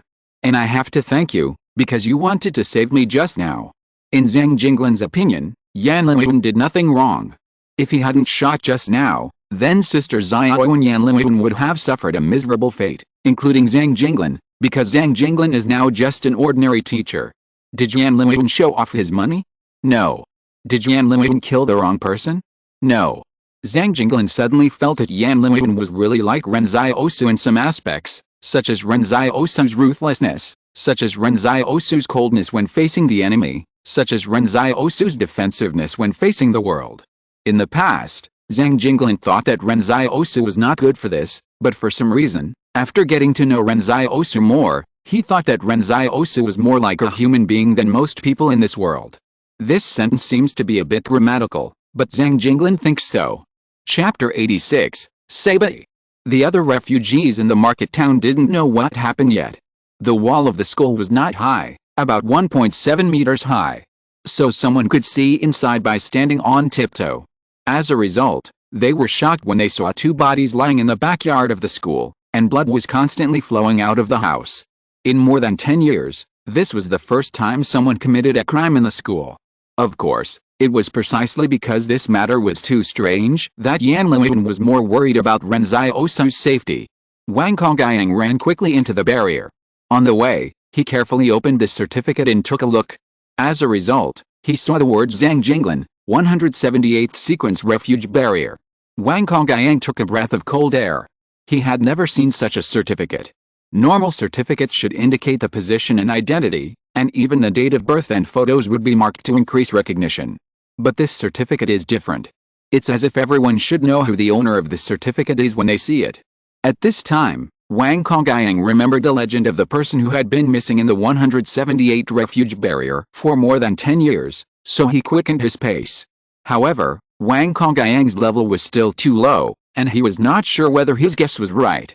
Wang Konggang did not go to find the manager of the barrier, but drove directly to Luo Lan's residence. In fact, everyone knew that although Luo Lan's identity was just a businessman, when something really happened in the barrier, it would be better to find Luo Lan, and those barrier managers also acquiesced to this fact. Luo Lan's residence is located in the center of the entire barrier. After Wang Konggang entered the barrier, he drove for nearly an hour, and this was the result of no pedestrians or vehicles on the street in the dead of night. When he came to Luo Lan's residence, it was more like a huge military camp than a residence. There was a stone tablet at the entrance of the military camp, with red words engraved on the stone tablet, Military Control Area. The soldiers of the Consortium Combat Brigade who were under martial law at the gate were wearing black combat uniforms. Everyone was armed and ready to fight at any time. Before Wang Konggang's vehicle approached, he saw the searchlight on the high wall of the barracks had already shone over. Wang Kongyang showed his ID at the entrance and said, "I am Wang Kongyang from the private army. I have something urgent to ask Boss Luo about the number 178 refuge barrier." At this moment, Wang Kongyang even felt that there were no less than 10 guns pointed at him. Someone from the consortium troops at the gate came over, and his emotion seemed calm. ID. The private army was naturally inferior to the combat troops of the Qing consortium, so even if he was pointed at by a gun, Wang Kongyang did not dare to say anything. Wang Kongyang handed in his and Zhang Jinglin's IDs, and the soldier who was responsible for checking him went back inside the gate. After more than 10 minutes, he came out again. "Your identity is correct, and you are allowed to pass." At this time, the gate of the barracks finally opened to Wang Kongyang. The armed forces of the Qing group have always been the best among the groups, with strict discipline and strong combat capabilities. However, they have never imposed martial law to the extent that they do now. It was only after the incident of the extraordinary assassinating the manager of the refuge barrier that the major groups raised the level of martial law. As a result, not long after Wang Kongyang entered, the entire military camp was lit up, and the orderly footsteps from the military camp roared, awakening the residents of the barrier near the military camp. They didn't know what happened in the military camp, but the footsteps were clearly the combat brigade gathering. A black SUV drove out of the barrier at lightning speed, and behind it were 3 military trucks, which were loaded with 3 combat teams. Is this going to be a war? Someone saw the scene from his window and wondered, who is the Qing family going to go to war with? If they really want to go to war, they won't send out so few people, right? Someone wondered. It seems that the person sitting in the SUV just now was Boss Luo. He hasn't left the military camp for 2 years. What could alarm him? But the most shocked person was Wang Kongyang, because just now when he saw Luo Lan taking Zhang Jinglin's ID, he jumped up as if his butt was on fire. Then the whole military camp seemed to enter a wartime state, and the sophisticated war machine started instantly. At this moment, Wang Kongyang was sure that Zhang Jinglin might really be the person he guessed. If he was really that person, why did he appear here? Exclamation mark. The convoy of the Qing group went straight to the gate of the barrier. Yan Luiyun and others stood in the schoolyard waiting. He suddenly looked back at Zhang Jinglin curiously. "Sir, what did you do before you taught?" Yan Luiyun also understood that Mr. Zhang's identity might be terrifying. Zhang Jinglin smiled and said, "He is a soldier." Yan Luiyun was stunned for a moment. Mr. Zhang Jinglin looked different from the soldiers he had in mind. Yan Luiyun asked curiously, "Why don't you become a soldier?" This question made Zhang Jinglin silent for a long time. It seemed that he was also confused. After thinking for a long time, Zhang Jinglin replied, "Because war can't save mankind." "Are you leaving?" Yan Luiyun asked curiously. "Yes," Zhang Jinglin nodded, "there are still people waiting for me in Sabri."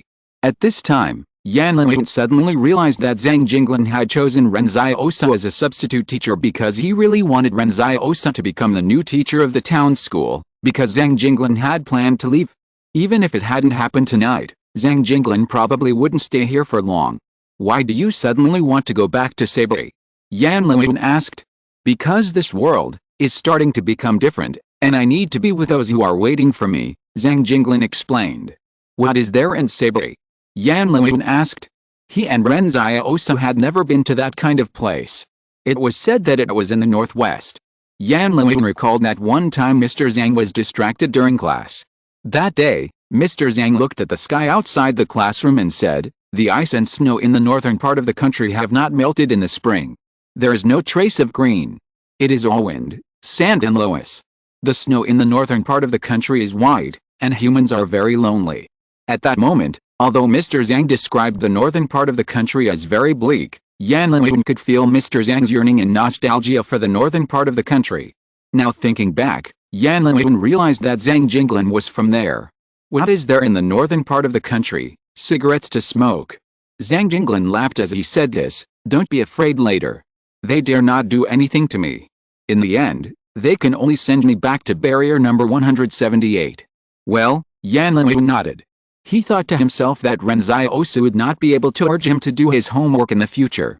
There would be no teachers in this town in the future. But this time, Yan Luiyun was not as happy as before when he thought that he didn't have to go to class. Updated in advance today. Chapter 87 Living Specimen. At the same time, Luo Lan was panting and sitting in the back seat of the SUV. He made a satellite call. "Hello." Zhang Jinglin showed up. The person on the other end of the phone seemed to be silent for a moment. "Is it confirmed?" "Not sure yet, but if it is true, should I kill him?" Luo Lan seemed to be asking for the other party's opinion. "Why did this old guy hide in my territory?" In his words, Luo Lan seemed to treat Zhang Jinglin as a hot potato. On weekdays, other people think that Luo Lan is smiling and easy to talk to, but smart people know that this Luo Lan is not much different from his crazy brother. Both are thick-skinned and black-hearted executioners. If Yan Liuan heard what Luo Lan asked, he would definitely be very worried about Zhang Jinglin. However, the person on the other end of the satellite phone asked curiously, "Kill him?" "Yes," Fatty Luo said, "this is a once-in-a-lifetime opportunity." Now a lot of people should have known that he is still alive. The person on the other end said, "Do you think that if you kill him now, then the group of killers in the number 178 shelter will not even abandon the shelter and come to kill you?" Luo Lan shuddered when he heard this. "I can do it more covertly. There is no such thing as an airtight wall in this world." The man chuckled. "Send him back to number 178 shelter. Someone will guard the northern border for us, so why not? Even if he is going to die, he can't die at the hands of our Qing family, and certainly not at the hands of you and me. What if one day he—" Luo Lan hesitated. "It won't be too late to kill him then. Now, let others have a headache first," the person on the other end of the phone said, with an unquestionable firmness in his tone. At this moment, he seemed to remember something. "By the way, I'm in Jingshan now. Is there a refugee named Ren Xiaosu in your place?" Luo Lan was stunned for a moment. "The one who sells medicine." This time it was the turn of the person on the other end of the phone to be surprised. "What medicine seller? What medicine do you sell?" It's okay, Luo Lan said guiltily. "Have you found anything in Jingshan? I only found out 2 days ago that old Liu from Fort 113 actually secretly sent a small team of private troops to Jingshan, and he tried to cover it up under the banner of escorting a band. It's really naive. I quite like that female singer, but I'm afraid she will die in Jingshan." "Oh, you mean the female singer? She's not dead yet," the other party said with a smile. "So Ren Xiaosu is a medicine seller, Luo Zinayu is a singer, then who is Yang Xiaojin?" "Yang Xiaojin? I've never heard of her," Luo Lan muttered. "Have you found anything in Jingshan?" "I'm almost finding the laboratory before the disaster," the person on the phone said, "but brother, you should just live in the 113th wall and enjoy your old age. You shouldn't ask about these things." "Oh," Luo Lan was silent for a moment. Usually, the elder brother's words carry more weight in the family. However, this boss Luo, in addition to being physically heavier, has no dignity in front of his younger brother. "I have another question," the voice on the phone asked. "How long has Luo Zinayu been a singer in your wall?" "More than 2 years, Luo Lan said. "Does Ren Xiaosu have any relatives or friends?" the voice on the phone said. "It seems that there is a younger brother," Luo Lan explained. He turned to ask Wang Konggyang next to him, "Does the man named Ren Xiaosu have any relatives or friends?" Wang Konggyang was stunned for a moment. "This Zhang Jinglin is his friend." Luo Lan was stunned for a moment. What a coincidence. "Then don't touch his brother, he's just a refugee anyway." The voice on the phone seemed to gradually cool down. "When you send Zhang Jinglin away, send Lao Liu from your 113th barrier to Seibai together. There is no room for him here." Luo Lan muttered. "Wouldn't it be better to kill him directly? It's too troublesome to send him there." "Just do it." The other party hung up the phone with a beep. Wang Konggyang, who was sitting next to Luo Lan, said nothing. He didn't expect that the two brothers could decide the life and death of a barrier manager with just a phone call. This is the consortium. At this time, it was already dark in Jingshan. The combat troops of the Qing consortium set up huge searchlights near the excavation site, one in each direction of the east, south, west and north, and illuminated the city in the valley as bright as day. The consortium has rich combat experience, so they are used to treating any mission as a war, except that wars can be big or small. And the most important things in war are probably intelligence and vision. After the young man in the white suit hung up the satellite phone, he looked at Liu Bu and Luo Zinayu in front of him with a smile. At this time, several hours had passed since the combat troops and the experimental subjects ended their battle. It was only at this time that Liu Bu and Luo Zinayu were brought to this ruined city. "I forgot to introduce myself just now," the young man in the white suit said with a smile. I am Qing Zhen from Qing Corporation, Luo Lan's younger brother. I am very happy to meet you two guests, Mr. Liu Bu and Ms. Luo Zinayu. Liu Bu and Luo Zinayu had their hands locked behind their backs with plastic strips. They didn't look like guests at all. Liu Bu suddenly said, "What I said just now is the truth. I have absolutely no concealment. Su Xianchu is a transcendent, and Yang Xiaojin is also a major suspect, but the one you need to be most vigilant about is Ren Xiaosu. I suggest you kill him on the spot when you meet him. Their purpose of coming to Jingshan is definitely not simple. They must want to infringe on the interests of our Qing Corporation. I am very familiar with Boss Luo, so please don't kill me." Qing Zhen thought for a while and asked, "Have you heard of Mr. Zhang Jinglin, the school teacher in the market town?" Liu Bu was stunned for a moment. "I have heard Ren Xiaosu mention him several times. Why do you ask this? Is there something wrong with this Zhang Jinglin?" That Ren Xiaosu and Zhang Jinglin are very familiar with each other. There must be something wrong with him. At this time, Liu Bu was very flustered, and he answered almost every question. On weekdays, the members of the consortium were as elegant as gentlemen, and they were all very graceful when attending dances and cocktail parties. But now, there were countless combat troops standing beside them. These soldiers were as still as sculptures, but their vision was firmly in control of the surroundings. The elegant gentleman seemed to suddenly show his fangs and muscles. That was the essence hidden under the elegant skin on weekdays, which was extremely fierce. Liu Bu had heard of Qing Zhen. Because of Boss Luo, many people in the number 113 barrier secretly discussed this strange pair of brothers in private. But Qing Zhen's reputation was not good, because Qing Zhen was the one who killed people in recent years. In many people's legends, Qing Zhen was a devil who would skin people even if they killed people. Chapter 88 Shadow, Qing Zhen.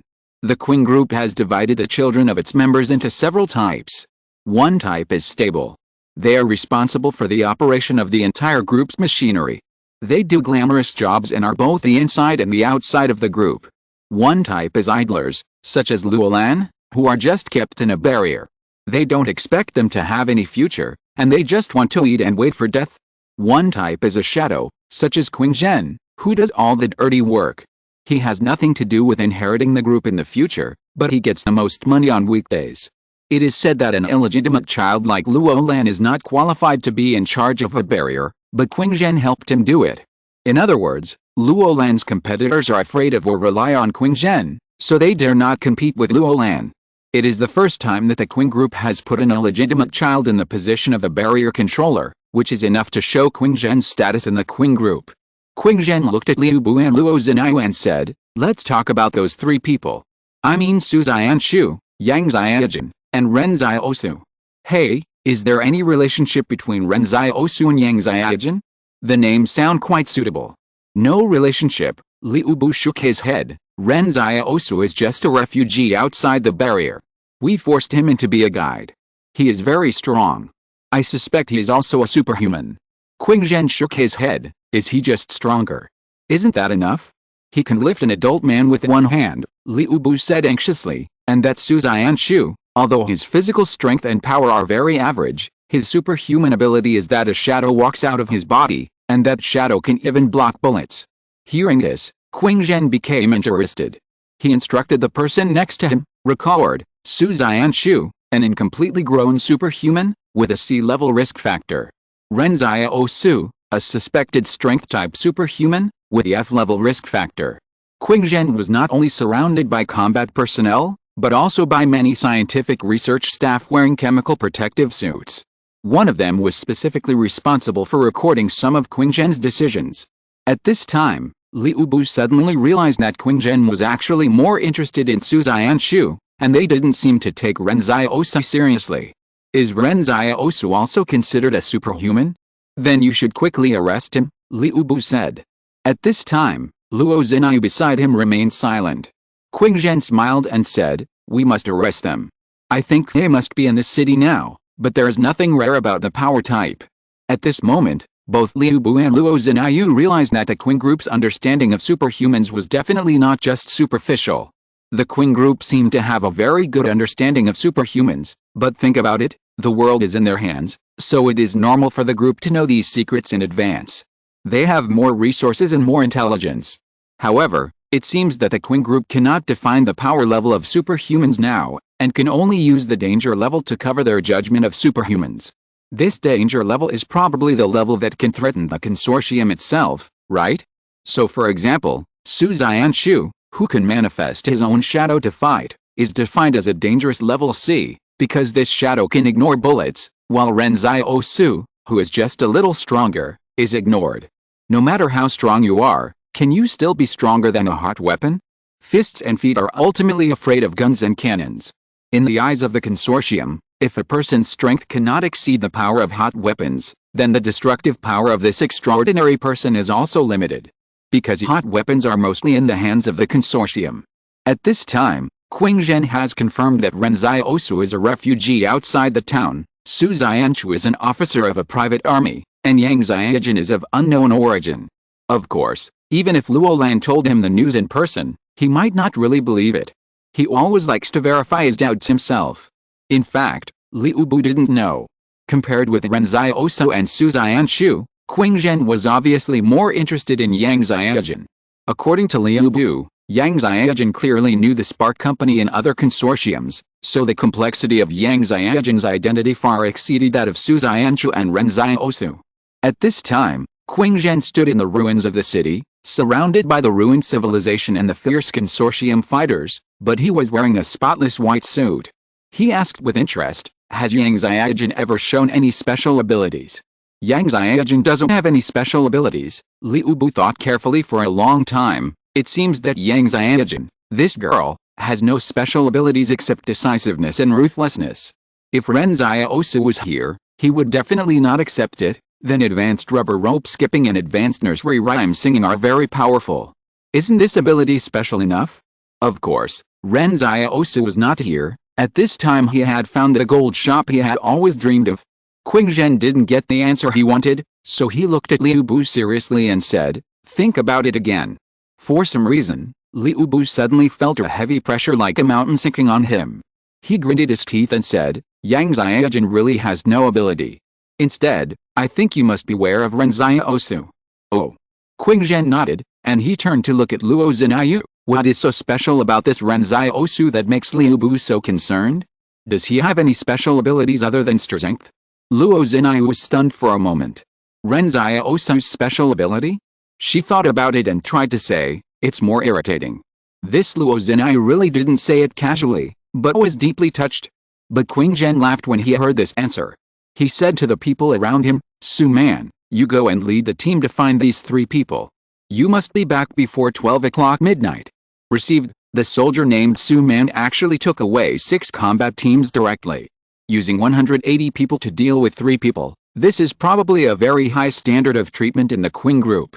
As Qing Zhen's confidant, Su Man knew very well that the secret of Jingshan must not be lost, and no outsider present today could escape. Qing Zhen stood there humming a song, and seemed to be in a relaxed mood, but Liu Bu and Luo Zinayu were not in such a mood. Luo Zinayu could not help but look at Qing Zhen and asked tentatively, are the changes in Jingshan also related to this laboratory? No. Qing Zhen smiled and said, the changes in Jingshan are also beyond our expectations. We usually call such places of manifestation. Because of the changes of a certain person, the entire mountain range has changed, but we discovered the changes in Jingshan too late, so we can't be sure who this person is.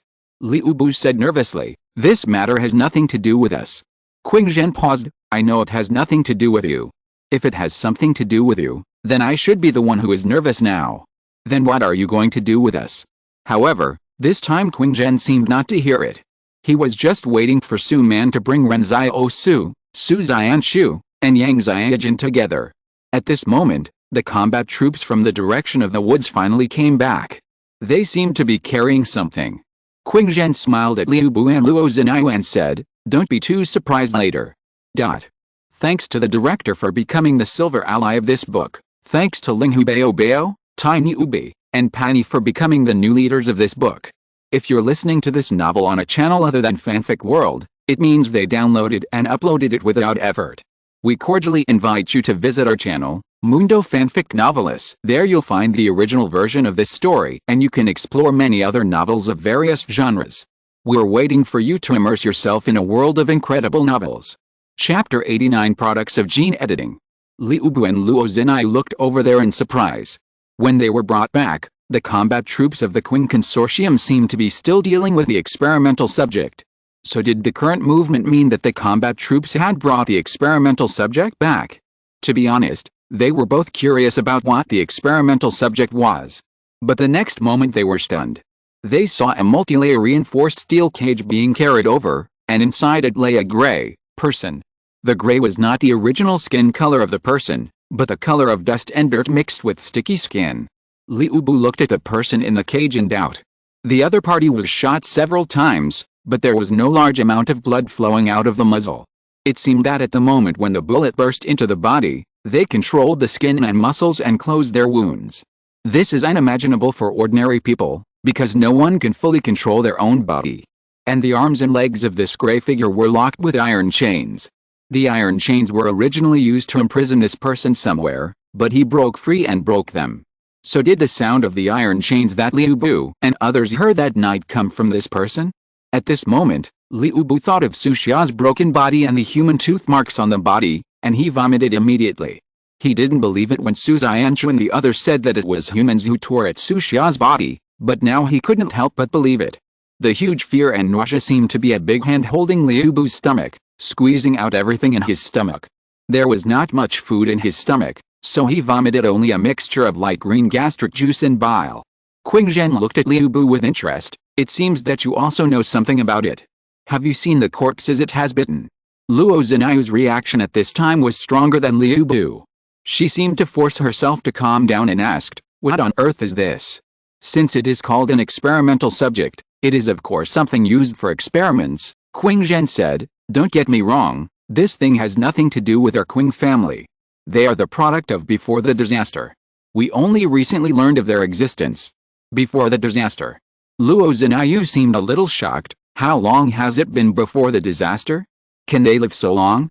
Wait, you said they. At this time, Luo Zinai suddenly realized that there might be more than one of these ghost things. Qingzhen looked carefully at the person in the cage. He said, they seem to have recently broken free from the confinement of the laboratory. Even I am curious about how they survived until now. This is a living specimen. Liu Bu shuddered. Qingzhen actually regarded a living person as a specimen, even though that person was no longer a ghost. Suddenly, Luo Zinai realized why the Qing Consortium came to Jingshan. They even mobilized a large number of engineering equipment and wasted manpower and material resources just to find the laboratory where these ghosts were imprisoned. When they realized that there was more than one experimental subject, they also realized why the combat troops would call for support as soon as they encountered the experimental subject. This is because they are worried that there are other similar subjects nearby. How many experimental subjects did you encounter just now? How many casualties were there when you caught him? Qingzhen asked. Someone on the side said, we only encountered this one, and 5 combat teams were mobilized, 3 died and 13 were injured. Qingzhen shook his head. It is enough to catch one experimental subject. If you encounter it again, you can kill it directly without caring about life or death, so as not to increase casualties. Understood, an officer of the consortium's combat force replied. The experimental subject in the cage was obviously not dead, because Luo Zinai and the others could see the rise and fall of his chest when he breathed. But she was a little confused. It has been hundreds of years since the disaster. Why are they still alive? This is the most difficult thing to understand. The lifespan of a normal human is only a few decades, and a little more than 100 years. If these experimental subjects are the product before the disaster, how can they live in the underground laboratory until now? This is unreasonable. Even if the lifespan can be extended, what do these experimental subjects eat in the underground laboratory? Qingzhen stood in front of the cage and smiled. Isn't it for this secret that I want to catch them? For example, multicellular organisms such as humans use cell division as the basis for growth and reproduction. It stands to reason that cell division should be unlimited. After all, if you can divide the first time, you can divide the second time or even more. But the strange thing is that all human cells stop dividing when they divide an average of 50 times, and then go to a reversible decline. This is the origin of human aging and death. After a cell divides about 50 times, the cell will stop dividing, and then the human organs will fail until death. Qingzhen looked at the man in the cage and continued, I suspect that this laboratory may have mastered the method of making cells divide infinitely, so as to increase the metabolic cycle and lifespan of the human body. But they didn't expect what the price of doing so would be. Qing Zhen called the creatures in the cage human ghosts, neither human nor ghost. In his opinion, these human ghosts have completely lost their human sanity, and their IQ has degenerated to be not much different from that of wild beasts. But compared with their IQ, the physical strength and flexibility of these human ghosts far exceed that of normal humans, and even wild beasts cannot match them. Moreover, wild beasts all abide by order, just as Ren Xiaosu said, species still have their order. This experimental subject is different, they have no order. At this moment, the experimental subject who had 4 or 5 gunshot wounds woke up again. He suddenly arched his body to hit the steel cage, as if he wanted to use brute force to break the cage. As a result, this cage seemed to be specially made by the Qing group. No matter how he hit it, the cage was only slightly deformed but was never broken by him. The experimental subject slowly stopped trying and stared fiercely at Qing Zhen in front of him. At this time, Luo Zhenyu and the others found that no matter how fiercely the experimental subject struggled, Qing Zhen was as calm as a sculpture and never took a step back out of fear. Qing Zhen unloaded a pistol and threw it into the cage. As a result, the experimental subject bit the gun body and bit the steel gun into pieces. Qing Zhen looked at the experimental subject and suddenly said, "Record, the teeth have evolved, the pupils are narrow, and they are used to crawling. They are no longer human and are suspected to be the product of gene editing. This laboratory is suspected to be the secret experimental base of the fire company before the disaster." Someone nearby immediately took out a pen and paper and recorded what Qing Zhen said exactly. In contrast to Luo Zhenyu and Liu Bu's surprise, others seemed to have long been accustomed to Qing Zhen's calmness. Chapter 90, Capturing Ren Xiaosu. For some reason, Luo Zhenyu suddenly felt that Qing Zhen, who looked calm outside the cage, was more ferocious than the experimental subject in the cage. And, how did this involve the fire company? Shine a strong light on him, Qing Zhen continued. Someone immediately shone a searchlight on the experimental subject's face, but the experimental subject seemed to be very afraid of light and subconsciously blocked his eyes with his arms. Qing Zhen wondered, if he is afraid of light, why is he active during the day today? Has he evolved again? Or is there something special that attracts him, making him want to come out and move around even in the light? At this time, someone next to him said calmly, there are 2 possibilities for them to be afraid of light. One is that their former human personality cannot face their current self, and the other is that there is a beast nature in the gene-edited sequence. There's no rush for that, Qing Zhen nodded and said, ask Su Man on the intercom, have you found the 3 people? I guess they probably took advantage of the gap in your arrest of the experimental subjects to get into this big net. This Qing Zhen actually guessed when Ren Xiaosu and the others broke through the blockade. Qing Zhen wanted to find Ren Xiaosu and the other 2 because he wanted to know if the experiment subjects were attracted by one of the 3 people when they suddenly came out during the day. Ren Xiaosu is strolling in a huge shopping mall. Perhaps because of its excellent construction quality, the huge shopping mall did not collapse due to the earthquake. The exterior of the building was still preserved, but the furnishings inside were ruined. Many ceilings fell to the ground, and the messy counters looked gray. The dust felt as thick as 10 centimeters. Those items that could not withstand the erosion of time were corrupted and collapsed one by one. It was in this mall that Ren Xiaosu finally saw gold and silver jewelry. All the gold and silver jewelry had been oxidized, and the silver jewelry on the counter had all turned black. Only by breaking them could you see some of the whiteness of the silver itself from the position of the fracture. Gold would also oxidize. The gold in this mall seemed to have been in contact with the iron filings that fell from the ceiling after the earthquake for a long time, so a layer of red spots formed on the surface, but this did not affect the value of the gold itself. He definitely didn't want anything made of silver, as silver wasn't particularly valuable these days. Ren Xiaosu could only take a limited amount of things with him, so he had to pick up the most valuable things. This was when the benefits of having storage space came into play. How much gold could be put into a cubic space? Ren Xiaosu was worried about how to upgrade his storage space in the future, but now he didn't have to worry about that. The gold here was probably enough for him, Yan Liun, and Sister Xiao to live a carefree life for decades. Most of the gold in the mall was jewelry, and in order to save space, Ren Xiaosu decisively squeezed the gold bracelets and necklaces into a ball before stuffing them into the palace. He could do whatever he wanted if he had strong hands. But even so, there were still many gaps left in Ren Xiaosu's storage space, which made Ren Xiaosu feel very sorry. In the end, he could only take off his coat and wrap up some of the gold with it.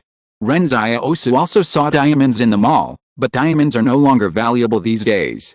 Mr. Zhang from the school said that diamonds were very expensive a long time ago, but in fact, the amount of diamonds in existence is huge, and it was only because of some gimmicks that they were hyped up. So in this era, no one is advocating diamonds anymore, or when most people prefer to buy food instead of diamonds, diamonds naturally depreciate. Suddenly, Ren Xiaosu heard the sound of neat footsteps outside the mall. He frowned.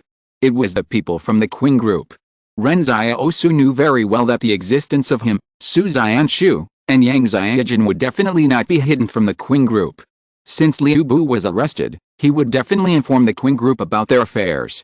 At this time, Ren Xiaosu was in the mall, carrying a large pile of gold ornaments wrapped in his coat, and the storage space in the palace was already full. Regardless of whether Su Xianshu and Yang Xiaojin achieved the purpose of their trip, Ren Xiaosu returned with a full load.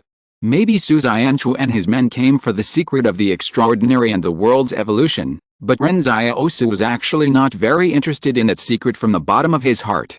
If the footbaths in the city were still in business, he might still be a little interested. So, what Ren Xiaosu wanted now was to get some gold and then run away.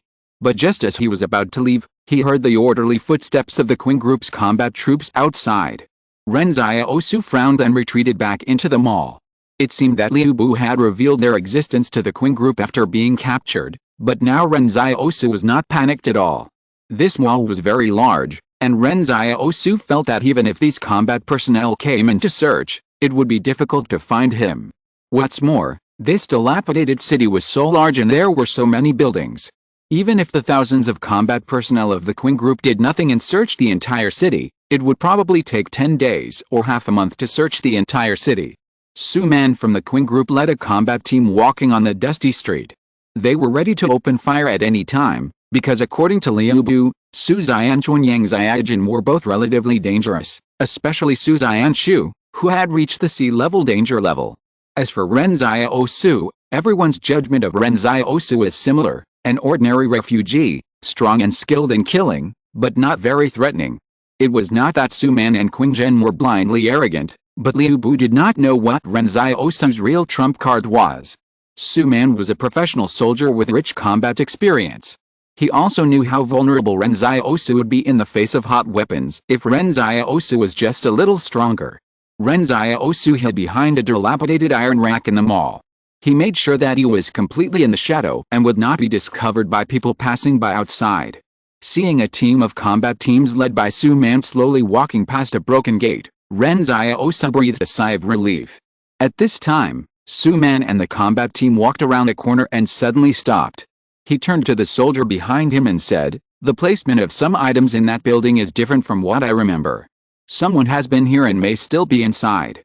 I'm afraid Ren Xiaosu would never have thought that there would be such a terrifying combat personnel in the Qing group. He was so meticulous and had an amazing memory. In fact, Ren Xiaosu didn't turn over the counters outside. At most, he only encountered one or two, but even so, he was discovered by Su Man. I don't know what to say, please give me a recommendation vote. Chapter 91, Fighting Alone. Su Man was very cautious. He first pretended to pass by the mall as if he had not noticed anything. After he was sure that he was far away from the mall, he immediately called for support and tried to surround the entire mall. They turned back carefully, and the other 5 combat teams had also approached. The communication channels in their helmets were far more convenient than they had imagined. Su Man led the team slowly towards the main gate and turned back like a normal patrol. There was nothing unusual. Their combat boots were all hard-soled, and it was impossible to walk on the concrete road without making any sound, so it was a better choice for them to pretend to be a normal patrol. However, when Ren Xiaosu heard the footsteps, he sighed in his heart. He knew very well that people who were lucky in this world would not live too long.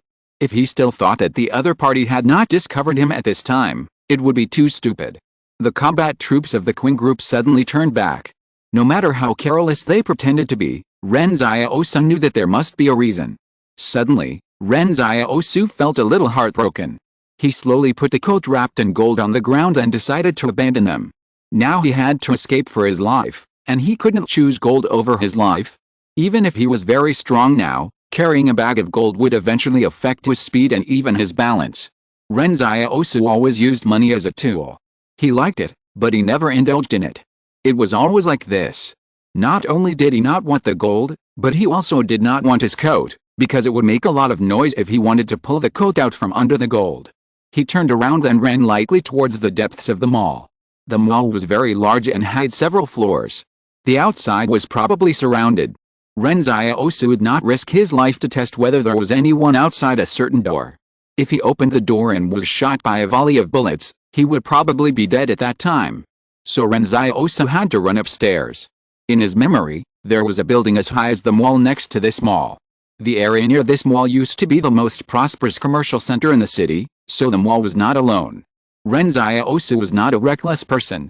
Su-man was able to discover people hiding in the mall through his ability to observe carefully. Ren Xiaosu would also find a way out for himself before entering the mall. The distance between the two buildings was about 20 meters. Ren Xiaosu was confident that he could jump over them with his current strength and agility. Su-man led the combat team and slowly entered the mall building. They turned on their tactical flashlights and penetrated into the darkness little by little. However, not long after entering, Su-man saw the code and gold discarded by Ren Xiaosu on the ground. He said in the communication channel, "Confirm the target's trace. The target has been found to be surrounded by us and is escaping in other directions. The target is very cautious." At this time, Qing Zhen's voice appeared in the communication channel. "Who was found?" Su-man hesitated and said, "It may be the refugee Ren Xiaosu. We haven't seen the target yet, so we can't confirm it." "How can you guess that it is Ren Xiaosu without seeing the target?" Qing Zhen asked. "Have you found any clues?" Su-man hesitated and said, "We found a pile of gold here. I guess only that kid would be so interested in gold." Qing Zhen laughed, and he also agreed with Su-man's judgment. Su Xianchuan Yang Xiaojin's target was obviously the secret of Jingshan. Such two people would definitely not be attracted by something like gold, at least gold would not be their first target. Who had run so far, go through so much danger and fear, just to carry a bag of gold? If it was Ren Xiaosu who heard this, he would definitely be the first to be dissatisfied. Gold is so cute, why can't he carry it away? Luo Lan and Liu Bu said before that Ren Xiaosu was just a refugee, but Qing Zhen didn't believe it completely. He was a suspicious person. Even if everyone said that Ren Xiaosu was just a refugee, he still wouldn't take Ren Xiaosu lightly. Maybe everything before was Ren Xiaosu's disguise. In fact, he was not an ordinary refugee. Everyone who appeared here might be here for the secret of Jingshan, and they might have another identity. However, at this moment, Qing Zhen smiled. He suddenly felt that Ren Xiaosu might not be really interested in the secret of Jingshan. At least his interest in gold ranked before the secret. Qing Zhen said, "This Ren Xiaosu is very interesting. Catch him and bring him to see me." "Got it." The next moment, the combat troops of the Qing group swam into the mall like black poisonous snakes. The target escaped to the second floor. The target escaped to the third floor. Su-man had been updating the information they had in the communication channel. At this time, they had found Ren Xiaosu's footprints on the ground. The floor of this building was full of floating dust accumulated over the years. Anyone who stepped on it would definitely leave footprints. It was a good thing to find Ren Xiaosu's whereabouts, but Su-man was considering a problem. This building had a total of 6 floors, and the total height was probably 30 to 40 meters. If Ren Xiaosu escaped all the way up, the final result would only be that there was no way to escape. Is Ren Xiaosu a fool? Why did he escape to a dead end? When Su-man led the combat team to chase him all the way up, he was recalling all the details of his previous encounter with Ren Xiaosu. After discovering that he and others had turned back, the young man gave up the gold without hesitation and fled at the fastest speed. The other party was greedy for money, but not attached to it. When he found himself in a critical moment, he threw away the gold without any fluke. According to the thinking of ordinary people, they might run with the gold for a while, and then decide to throw it away when they find that the gold is a hindrance. This is human nature. However, Ren Xiaosu was not like that. He was too decisive in discarding the gold. Su-man had already understood that the young opponent he met was not simple. He had a strong survival instinct and a very clear mind. And even if the target they were hunting was really a fool, he would treat the other party as the smartest person. This was combat literacy. So Ren Xiaosu escaped all the way up because there was a way out there? It was obviously an independent building. Where else could Ren Xiaosu run? No. Su Man suddenly remembered that next to this building, there seemed to be another building that was more than 10 meters tall and was a little shorter. Ren Xiaosu might be able to escape by jumping off the building. He hadn't thought of this before because Su Man subconsciously thought that Ren Xiaosu couldn't cross the two buildings in one step, because Su Man himself couldn't do it. There is a misconception here. Humans usually measure the abilities of others by their own abilities. If they can't do something themselves, they subconsciously think that others can't do it either. But just because Su Man couldn't do it, it didn't mean that Ren Xiaosu couldn't do it either. Su Man said loudly in the communication channel, "The peripheral combat team should block the building next door." Chapter 92, The Dagger Revealed, Midnight Murder. It might be too late to besiege the adjacent building now. But what Su Man couldn't figure out was, if Ren Xiaosu could really cross two buildings, then what was his strength and speed? Su Man said to the other members of the combat team, "Keep chasing up." After that, he turned around and went downstairs, running straight to the next building. At this time, Su Man had firmly believed in his heart that Ren Xiaosu would never surrender on the rooftop, and that the boy would definitely cross the two buildings. Just as he rushed out of the building where he was, he looked up and saw Ren Xiaosu flying over his head. The boy's speed in the air was so fast that he stretched his body to the extreme, and then landed lightly on the roof opposite. At that moment, Su Man felt like he saw a flying bird. Su Man took a deep breath, and while running to the next building, he said in the communication channel, "The strength of the target Ren Xiaosu needs to be re-evaluated." Repeat. The target's strength needs to be re-evaluated. This boy is far from being as simple as they imagined. This is definitely not the physical strength that their usually defined F-level threat targets can achieve. Su Man rushed into the building and ran madly along the stairs to the roof. However, at this time, everyone in this broken city suddenly heard a loud noise. The roar spread to the distance like a ripple in the broken city, like a sudden death knell. Su Man stood in the dark building and looked outside. He was surprised and puzzled. What was this sound? It seemed to happen not far away. The moment before, when Ren Xiaosu crossed the two buildings, he was flying in the air. Suddenly, he saw someone on the broken skyscraper in front of him in the night sky. He was originally looking for the broken skyscraper, so he was not too far away from the skyscraper now. The next moment, he stood on the roof and looked at the fault of the skyscraper. The broken and twisted steel bars made the skyscraper look like a devil's tentacle about to pierce the sky. On the fault, a girl in a baseball cap materialized a huge sniper rifle out of thin air in the moonlight. The girl stepped on the edge of the broken wall and placed the sniper rifle on her single leg with both hands. Load and aim. Ren Xiaosu didn't know how Yang Xiaojin made this sniper rifle. He just looked in the direction Yang Xiaojin was aiming and happened to see Qingzhen in a white suit under the searchlight. Ren Xiaosu was in the middle of Yang Xiaojin and Qingzhen, so he could barely see the situation on Qingzhen's side. It turned out that Yang Xiaojin came here not for anything else, not for visiting relatives, nor for the secrets of Jingshan. Her purpose from the beginning was to kill the young man in the white suit. Ren Xiaosu had thought deeply before that there must be an organization behind Yang Xiaojin, and this organization also had its own intelligence agency, so it made sense that Yang Xiaojin knew in advance that Qingzhen would appear here. Now in the hinterland of Jingshan, the girl in the baseball cap finally showed her true colors and showed her most powerful murderous intentions. Ren Xiaosu's advanced gun skills suddenly revolved in his mind. He looked in the direction of the young man in the white suit. Long-distance sniping targets must take many factors into consideration. The distance between Yang Xiaojin and the young man in the white suit has even reached the point where the Coriolis force must be considered. If there is no reference, how can sniping be performed?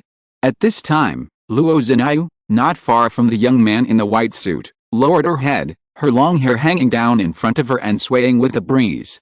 When the wind stopped at a certain moment, Luo Zinayu's hair also stopped. Ren Xiaosu suddenly realized that it was now. Luo Zinayu didn't know when she had broken free from the shackles on her hands. She actually took out a black dagger from her thick long hair and stabbed the bodyguard beside Qingzhen. The bodyguard did not retreat but advanced. White light flashed in his hands, and he strangled Luo Zhenyu like two fans. Liu Bu next to him was shocked. He didn't expect that the Luo Zhenyu he knew suddenly seemed like a different person. Where did the delicate and weak Luo Zhenyu go? Exclamation mark. Who is pretending to be this? The dagger in Luo Zhenyu's hand was like a work of art, but it looked full of power in her slender hands. Seeing this, the surrounding combat troops all raised their guns and aimed at Luo Zhenyu's position. If Qing Zhen's bodyguards were defeated, they would immediately shoot to block Luo Zhenyu's route to prevent Luo Zhenyu from assassinating Qing Zhen. But Luo Zhenyu didn't want to kill anyone. She seemed to just buy a moment of time for Yang Xiaojun. Whether it was Qing Zhen, the bodyguards, or the combat troops, none of them thought that the final killing intent was on the skyscraper in the distance. Luo Zhenyu just made a feint and turned back. In a short moment, she retreated into the shadow of the building behind her and disappeared, as if she had opened a door that could cross space in that shadow. That was Luo Zhenyu's ability. I'm afraid even Ren Xiaosu didn't expect that there was a supernatural person hidden in their team, and the one with the best acting skills. This change made everyone overwhelmed, but at this time Qing Zhen suddenly turned his head and looked up at the skyscraper. He felt a tingling in his temple. With a bang, the gunfire from Yang Xiaojun's sniper rifle was like a dark night fire dragon, suddenly bursting with a touch of blood.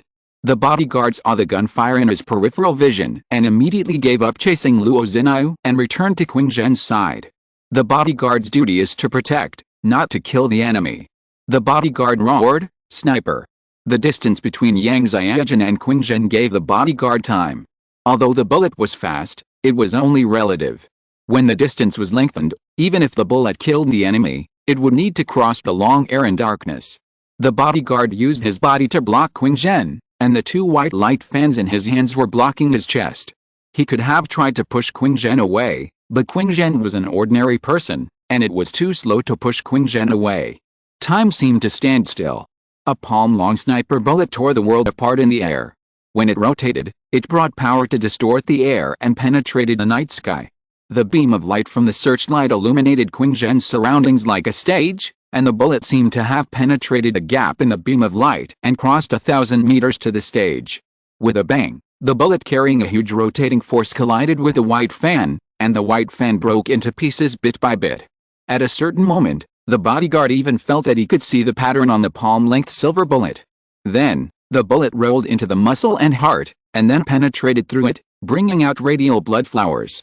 This bullet that flew over 1,000 meters actually pierced through the ability and body of this extraordinary person, one after another before finally falling to the ground. The two white fans were very tough, but they still couldn't stop death. Blood splashed in the air, and in just a moment, it dyed Qing Zhen's white suit red. The bloodstains on the white suit were like plum blossoms that had just bloomed in the cold winter. But until this moment, Qing Zhen was still as calm as an ordinary person, as if the bullet was not shot at him. What a pity, Qing Zhen sighed. Others couldn't tell whether he was referring to his dead extraordinary bodyguard or his own white suit. Chapter 93. This is too tricky. The kinetic energy of an ordinary 7.62 mm caliber bullet can reach 2,600 joules at the muzzle, while a 12.7 mm large caliber bullet can even reach 15,000 joules. But in fact, such simple data still makes it difficult for people to intuitively imagine how powerful a sniper bullet is when it penetrates you. Qing Zhen's bodyguard is a superhuman. What is surprising is that while various consortiums are hunting for superhumans, Qing Zhen has actually taken the superhumans for his own use. At this moment, Qing Shijinghu, who is notorious among the consortiums, stood in the center of the searchlight, as if he was on his own stage. He bent down to pick up the bullet on the ground and smiled, "Have the thugs finally set their sights on me?" The people around Qing Zhen were stunned for a moment. It turned out that the thugs took action. The organization that was obscurely rumored in the consortium circle. Qing Zhen turned to look at Liu Bu and said with a smile, "As a manager, you don't even know that your master is a superhuman. You are really stupid. Go with peace of mind. In this era, there is no place for waste." Qing Zhen grabbed Liu Bu's hair and stabbed the palm-long bullet into Liu Bu's eyes with his bare hands. Liu Bu only uttered a short cry of pain and then stopped moving. Qing Zhen's hands were covered in blood. At this moment, Ren Xiaosu was standing on the roof. He stared blankly at Yang Xiaojun, who stood up and put away her gun immediately after failing to hide him. She didn't hesitate at all, as if she knew that even if she shot more, it would be difficult to kill Qing Zhen again. The next moment, the muzzle of the sniper rifle turned around and aimed at Ren Xiaosu on the rooftop. Ren Xiaosu seemed to be able to sense a hint of mischief from the other party behind the scope. Ren Xiaosu panicked at that time. You didn't complete the task, so you shouldn't shoot the other party again. Why are you aiming at me? But Yang Xiaojin seemed very calm. Failure was failure. Everything in the past was not worth looking back on. A gunshot roared, but this time the gunfire was not amazing, because Ren Xiaosu stood still and the bullet did not hide him. Ren Xiaosu was the one who knew Yang Xiaojin's gun skills best, so he knew that the purpose of this shot was not to kill him, but to distance himself from him in front of the Qing group? If that was the case, it would be too hasty. Was it purely to vent Luo Zinayu's anger? Exclamation mark. Suddenly, Ren Xiaosu saw Luo Zinayu, who had just disappeared, appear on the skyscraper. She waved to Ren Xiaosu as if to say hello, and then she took Yang Xiaojin's hand and took Yang Xiaojin into the shadows. Ren Xiaosu was stunned at the moment. He looked at the empty skyscraper, and then looked at the Qing group's combat troops that were like locusts. Are you leaving now, without taking me with you? Exclamation mark. Seeing the large forces of the Qing Consortium's combat brigade approaching this side, Ren Xiaosu felt like crying but had no tears. You can use the ability of the extraordinary to track the firepower and get away with it, but have you considered that you might cheat others? This is too much of a cheat. To be honest, Ren Xiaosu really didn't expect Luo Zinayu to be in the same group with Yang Xiaojin, and even Yang Xiaojin's assassination of Qing Zhen didn't surprise him so much. At this time, Ren Xiaosu recalled that when he first met Luo Zinayu and the others, he asked to replace Wang Konggang, but Luo Zinayu secretly glanced at Yang Xiaojin. Others didn't notice it, but Ren Xiaosu did. Later, when eating fish, Yang Xiaojin called Luo Zinayu, and when someone harassed Luo Zinayu, Yang Xiaojin stepped forward in time. At that time, Ren Xiaosu only thought that Yang Xiaojin's principles as a woman prompted her to do this, but she didn't expect that the two people knew each other and put on a good show in front of everyone. The play of the two people was not so rigorous, but it was enough to deceive Ren Xiaosu, Su Xianshu, and Liu Bu. Luo Zinayu was just a girl. So many soldiers from the private army died, but Luo Zinayu survived to the end. This should have aroused Ren Xiaosu's suspicion. When he didn't see the result, the truth was hidden around him and he couldn't find it. But when he saw the result and recalled the process, the little details reappeared in his mind. Ren Xiaosu felt extremely heartbroken when he saw the dark masses of combatants approaching in front of him. He was careless.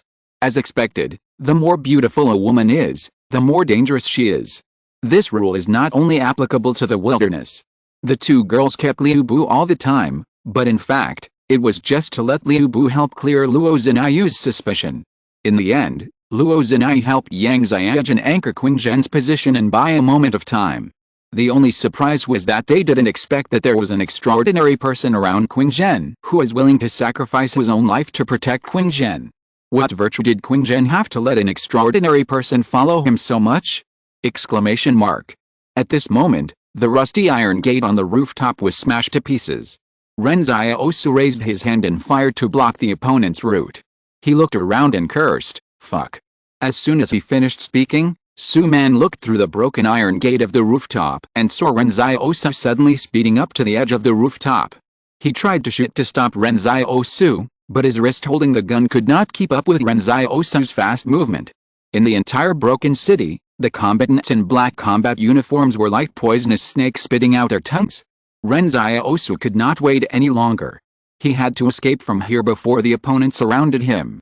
Before, Ren Xiaosu thought that he entered the blockade of the city with Yang Xiaojin and Su Xianshu. Even if he had to escape, he would definitely be the one who escaped the fastest. But he didn't expect that Yang Xiaojin and Luo Zinayu would cheat. Ren Xiaosu jumped down from the rooftop. There was a height difference of more than 10 meters between the roof opposite and the rooftop where he was, but Ren Xiaosu was confident that he would be fine. Su Man rushed to the edge of the rooftop and wanted to shoot at Ren Xiaosu. As a result, when he rushed to the edge of the rooftop, he could only see Ren Xiaosu's back in the distance. The back figure fled all the way to the edge of the city. Su Man shouted in the communication channel, "The target fled to the 10 o'clock direction, shrink the blockade." In the forest outside the city, there was still a blockade of the Qing group. There were countless combat teams waiting for unknown dangers. However, it was unexpected that a refugee ran into it first. Before this, it seemed that no one took this refugee seriously. Ren Xiaosu ran wildly in the streets and alleys of the city. Since he jumped off the rooftop, he tried not to run to high places. This was because he was afraid that he would become a sitting duck. While running wildly, he thought to himself that Su Xianchu didn't move at all. At least there would be someone to share the firepower at this time. This broken city was like a huge chessboard. Ren Xiaosu, a tiny chess piece, was jumping quickly on the board. However, on this board, a small white chess piece, no longer had any teammates. Those fully armed black chess pieces wanted to kill him. Chapter 94 Su Xianchu is here, who dares to fight me? Ren Xiaosu ran frantically towards the woods on the edge of the city. That was the north of the number 112 barrier, and also the location of the active volcano deep in Jingshan. He knew that there must be a combat team waiting for him ahead. There was a net there that would open with his arrival. But Ren Xiaosu had no choice now, only there was a glimmer of hope for him. But suddenly, there was a sound of rioting from deeper in the hinterland of Jingshan. Ren Xiaosu suddenly looked up at the distant mountains, and he actually saw a flash of fire spewing from the depths of the mountains. Wait, this is an active volcano about to erupt. Continue? Or turn back? Ren Xiaosu's expression was fierce. At this time, he didn't care about whether it was a volcano or not. Only by surviving could he consider other things. Su Man behind him was also stunned when he saw the volcano. You know, it is very dangerous to enter the eruption range of the volcano now. Let alone go forward. If the volcano really erupts, I'm afraid they will not be able to turn around and run now. Many people think that the eruption of the volcano will only affect the creatures near the mountain, but they underestimate the true power of the volcano. Perhaps, this area of dozens of kilometers or even hundreds of kilometers will become a sea of fire. But Su Man hesitated for only a moment and said in the communication channel, "Keep going." Ren Xiaosu, who had already fled to the edge of the city, looked back at the city behind him. The Qing consortium was like a torrent of black iron sand and was about to come to him. Ren Xiaosu no longer hesitated and turned around and plunged into the forest in the north. When the Qing consortium combat team scattered in the forest closed the blockade, their formations appeared unusually layered. Their movements were like they had been rehearsed thousands of times. Which team was the vanguard and which team was the outer rear guard, all had clear division of labor. The combat teams in the northern forest had received orders to capture Ren Xiaosu, and even the sound of the volcanic eruption behind them did not affect their execution of the order. At this time, Su Man's cold voice came from the communication channel. The target 100-meter sprint speed is 3.92 seconds, and the strength is unknown. All combat units should be careful to kill without mercy. I'm afraid Ren Xiaosu didn't expect what kind of technology the Qing consortium has in its hands. There are people in this combat unit who specialize in remotely evaluating the strength and speed of combat targets. It's just that Ren Xiaosu hasn't revealed his true strength yet, so the combat unit can't evaluate it yet. Originally, Qing Zhen was very interested in Ren Xiaosu, and with the relationship with Zhang Jinglin, Qing Zhen actually wanted to keep Ren Xiaosu for other purposes. But now, he doesn't want to wait. There's only a one-word difference between encirclement and encirclement, but they are completely different. The 7 combat teams in the forest pulled the bolt almost at the same time, and their guns were tilted downward, ready to be quickly raised and fired at any time. Moreover, these 7 combat teams have immediately switched the communication channel in their area to prevent external communications from interfering with their actions.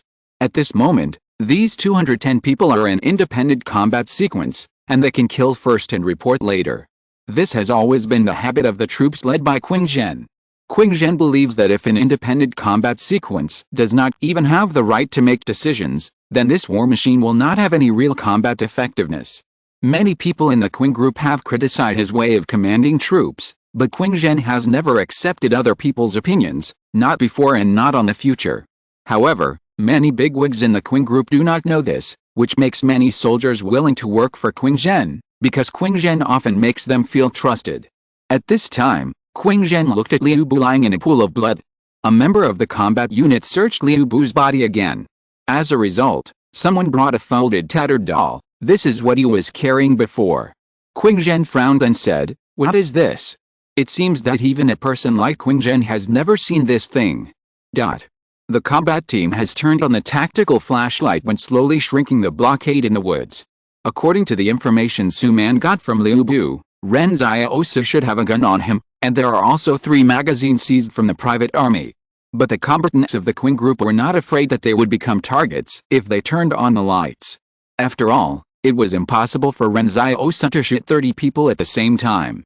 If Ren Xiaosu really dared to shoot, then his comrades around him would be able to shoot Ren Xiaosu into sieve in the first place. The 7 combat teams in the woods were approaching the city, and Su Man had already led 6 combat teams to surround the forest. In order to catch one person, hundreds of people were dispatched. Ren Xiaosu also enjoyed unprecedented treatment. However, they still underestimated Ren Xiaosu's ability in the wilderness. The reason why Ren Xiaosu agreed to be the guide was because he was confident enough. Although the combat troops of the Qing group were fierce, their experience in the jungle was still far behind Ren Xiaosu. When the 6 combat teams led by Su Man were getting closer and closer to the combat teams that surrounded the woods, suddenly a black shadow rushed out of the woods. The black shadow was as dense as ink, and it moved as fast and flexible as a ghost. The trees in the woods seemed to be unable to form an obstacle at all. The combat team in the north opened fire without hesitation, but the black shadow seemed to have been prepared. He stepped sideways to the right and made all the bullets miss. The black shadow did not stop after moving sideways. He suddenly leaned forward and rushed into the crowd of the combat team in the front with just one step. What should we do when the enemy has powerful thermal weapons? Ren Xiaosu asked Zhang Jinglin about this question. At that time, Zhang Jinglin said, "Of course, rush into their crowd, because at that time they will not shoot randomly. They are surrounded by teammates, and you are surrounded by enemies."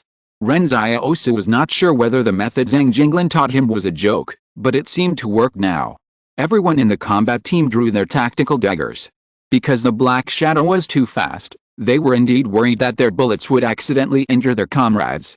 But for Ren Xiaosu's black shadow, they, normal humans, were really too slow. Too weak. The shadow was not afraid of whether the dagger would scratch him. It only needed one punch to end life. Suddenly, the shadow raised its leg and kicked a soldier in the chest. The soldier flew 5 meters away like a kite with a broken string. The other soldiers were terrified. This force was a bit exaggerated. Su Man, who arrived in time, saw a shadow swaying here from a distance. When he saw what the shadow was, he was suspicious. Wasn't it chasing Ren Xiaosu? No one had said that Ren Xiaosu had this ability before. At this time, Ren Xiaosu suddenly shouted, "Su Xianchu is here, who dares to fight me?" Chapter 95, Dead End Everywhere.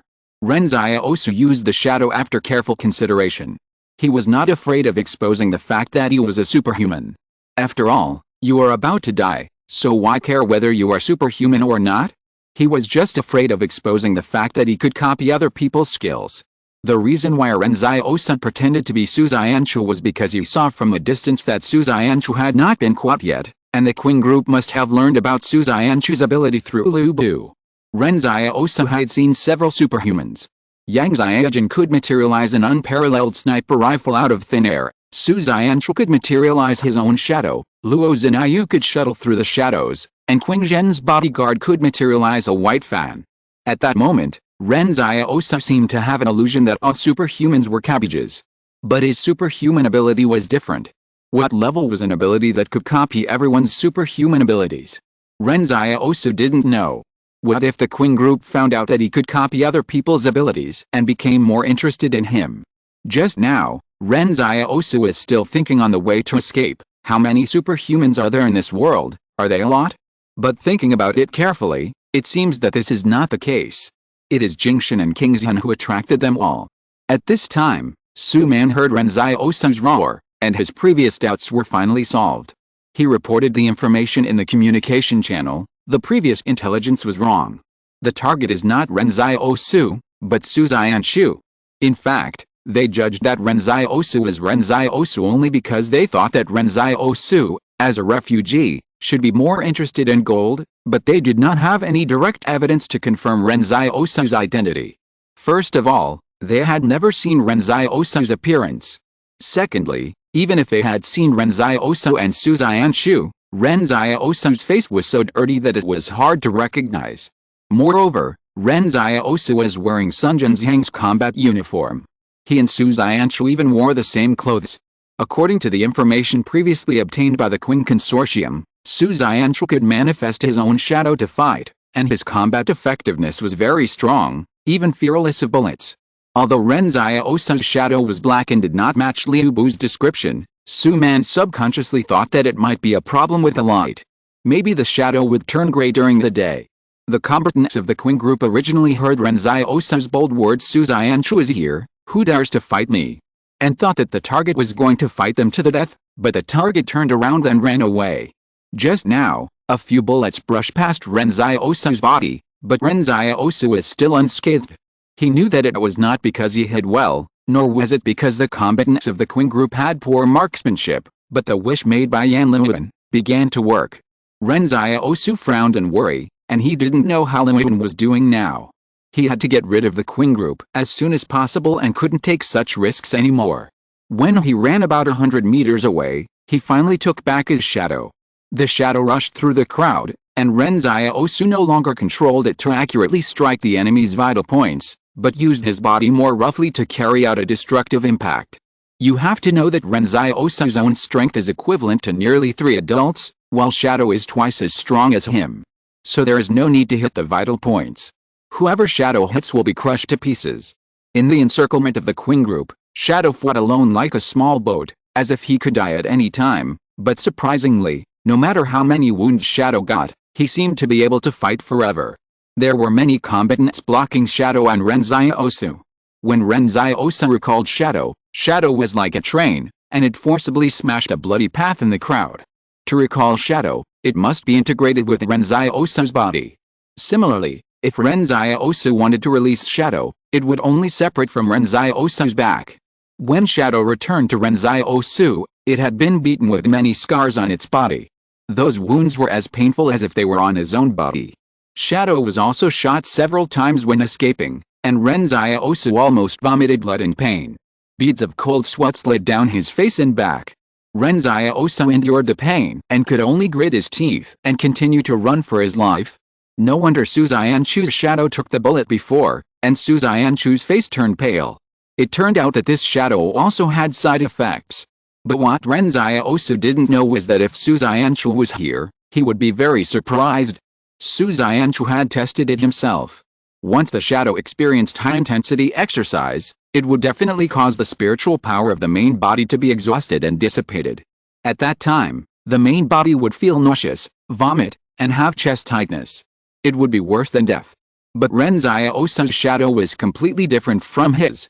At that time, Ren Xiaosu asked the palace if he could assess the spiritual power value, but the palace's answer was, no authority to tell. Ren Xiaosu was running for his life in the woods. The pain caused by the shadow did not subside. Ren Xiaosu realized at this time that the shadow should not be used indiscriminately. If he planned to use the shadow to die instead of himself, he had to be prepared for the pain that would hurt like his bones.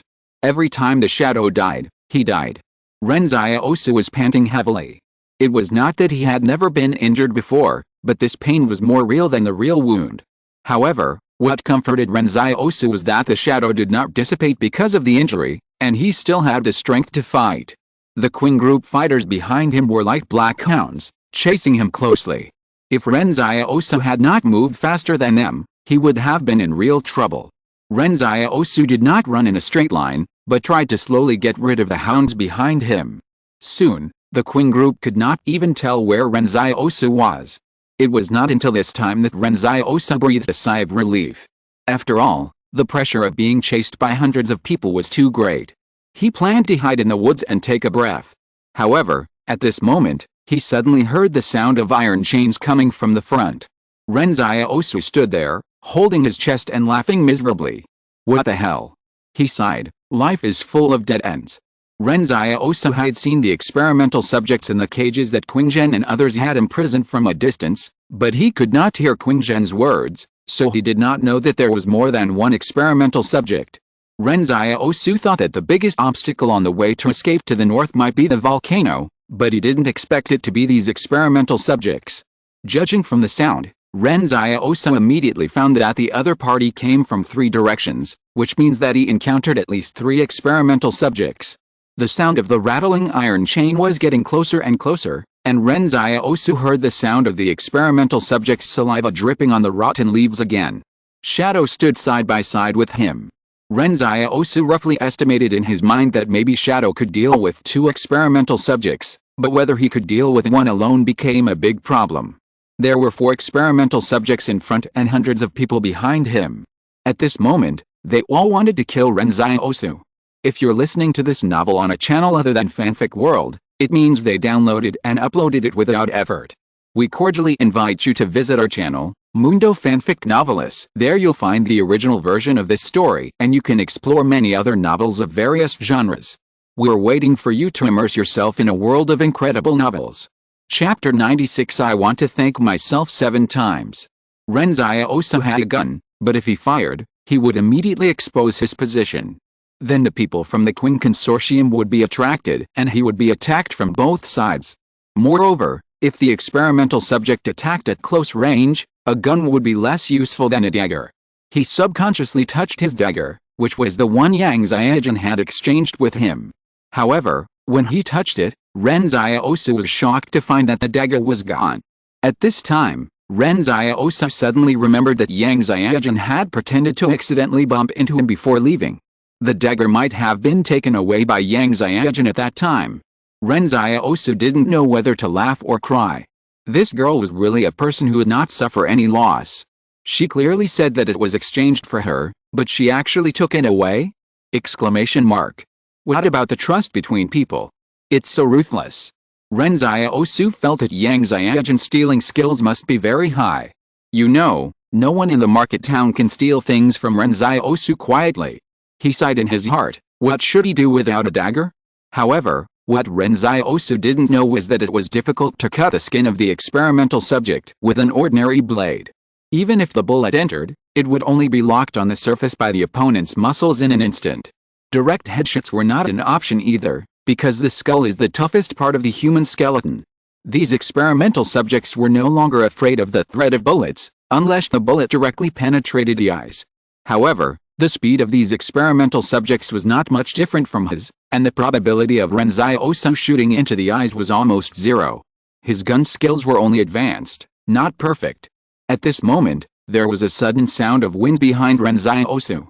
He bent down subconsciously, and a foul-smelling wind passed over his head. Ren Xiaosu stood firm and took a closer look. He was shocked to find that this was actually an experimental subject who had approached him at some point, but this experimental subject did not have an iron chain on his arm. The experimental subject has an iron chain on his arm, and he will be discovered if he gets close. Has probably become an inertial thinking, but Ren Xiaosu did not expect that not every experimental subject would have an iron chain. Moreover, the experimental subject without an iron chain can make no sound even if it shuttles through the woods, which is too scary. Ren Xiaosu reached behind him and frowned. His back was still scratched, with 5 blood marks. He missed a market town. Although there were dangers in the market town, only when you showed your weakness would people take advantage of you. But it was different here. Everyone in front and behind you wanted to kill you. Ren Xiaosu tried to retreat, but when he took a step back, the 4 experimental subjects took 2 steps forward. At a certain moment, Ren Xiaosu suddenly felt that it was not a coincidence that these experimental subjects appeared here. They seemed to be coming for him. The 4 experimental subjects crawled on the ground with their hands and feet. The experimental subject without the chain on his arm quietly climbed up a tree, like a giant spider. Ren Xiaosu couldn't figure out what kind of laboratory could turn these living people into this. At this time, a combat team passed by a few hundred meters behind Ren Xiaosu, but they seemed to have completely lost Ren Xiaosu's trace, so even if they were only a few hundred meters away, they didn't notice the situation on Ren Xiaosu's side. Ren Xiaosu observed the reactions of the 4 experimental subjects. When the combat team passed by, they all stopped, as if they didn't want to be disturbed by the combat team in this hunt. Ren Xiaosu felt a strange feeling in his heart, but he didn't care about anything else. When the attention of these experimental subjects was attracted by the combat team, Ren Xiaosu decisively drove Shadow to pounce on them. At this moment, Ren Xiaosu decided to strike first. He wanted to lead these experimental subjects to the Queen group, but he was more worried that the hundreds of people would directly kill all the living things with random gunfire. Compared with the hundreds of people in the Queen group, Ren Xiaosu would rather face the 4 experimental subjects. When Shadow rushed towards the 3 experimental subjects on the ground, the experimental subject on the tree pounced towards Ren Xiaosu in the air. Ren Xiaosu took a step back slightly. The muscles of his left leg tightened instantly when he landed, and all his strength was surging. When the experimental subject came in front of him, Ren Xiaosu punched the opponent's face, like a cannon. But he underestimated the flexibility of the experimental subject. The other party twisted its body in the air and actually avoided Ren Xiaosu's fist. It even had the strength to reach out and grab Ren Xiaosu's arm. Ren Xiaosu was shocked and immediately stopped and took another small step back. At the same time, he raised his foot and kicked the experimental subject in front of him a few meters away. The experimental subject lay on the ground and just twitched slightly before climbing up again and leaping towards Ren Xiaosu again. Suddenly, Ren Xiaosu felt a piercing pain. The tearing feeling from his bones made him sweat all over and his muscles trembled. Shadow was entangled by 3 experimental subjects. The experimental subjects were frantically tearing at Shadow's body. One of the experimental subjects even bit Shadow's waist. Shadow's strength was enough to lift the experimental subjects with one hand. It pierced one of the experimental subjects to the ground fiercely, but this experimental subject was stronger than Ren Xiaosu imagined. It was fine after the hit.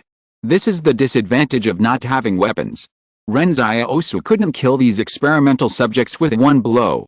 It's hard to say who will be exhausted to death here in the end. Ren Xiaosu wanted to go home, even if there was only blood and thorns on the way home.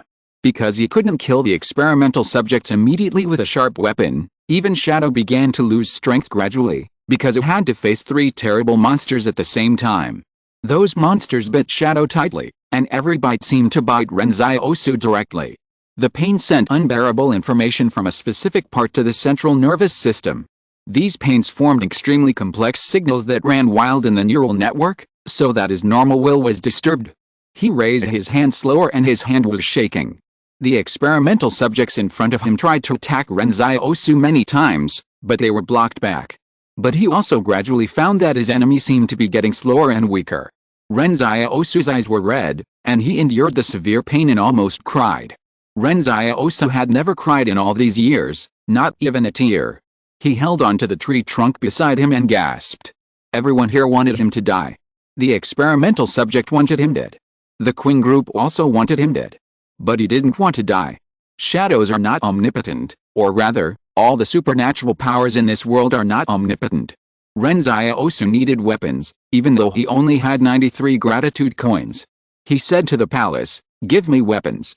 The palace said calmly, "There are 93 gratitude coins, which does not allow us to unlock weapons." "Hey! I said give me weapons." Ren Xiaosu's voice seemed to sink into the ocean. "I said I'm going to die, give me weapons." At this moment, time seemed to freeze suddenly, and Ren Xiaosu watched the experimental subject that pounced on him slow down in the air, until it was almost zero. The palace finally spoke at this time. "The breath of death is detected. Do you want to open the seal?" Ren Xiaosu is confused. "Open what seal?" "Unknown." "What is the price of opening this seal?" "Lose." "Lose what?"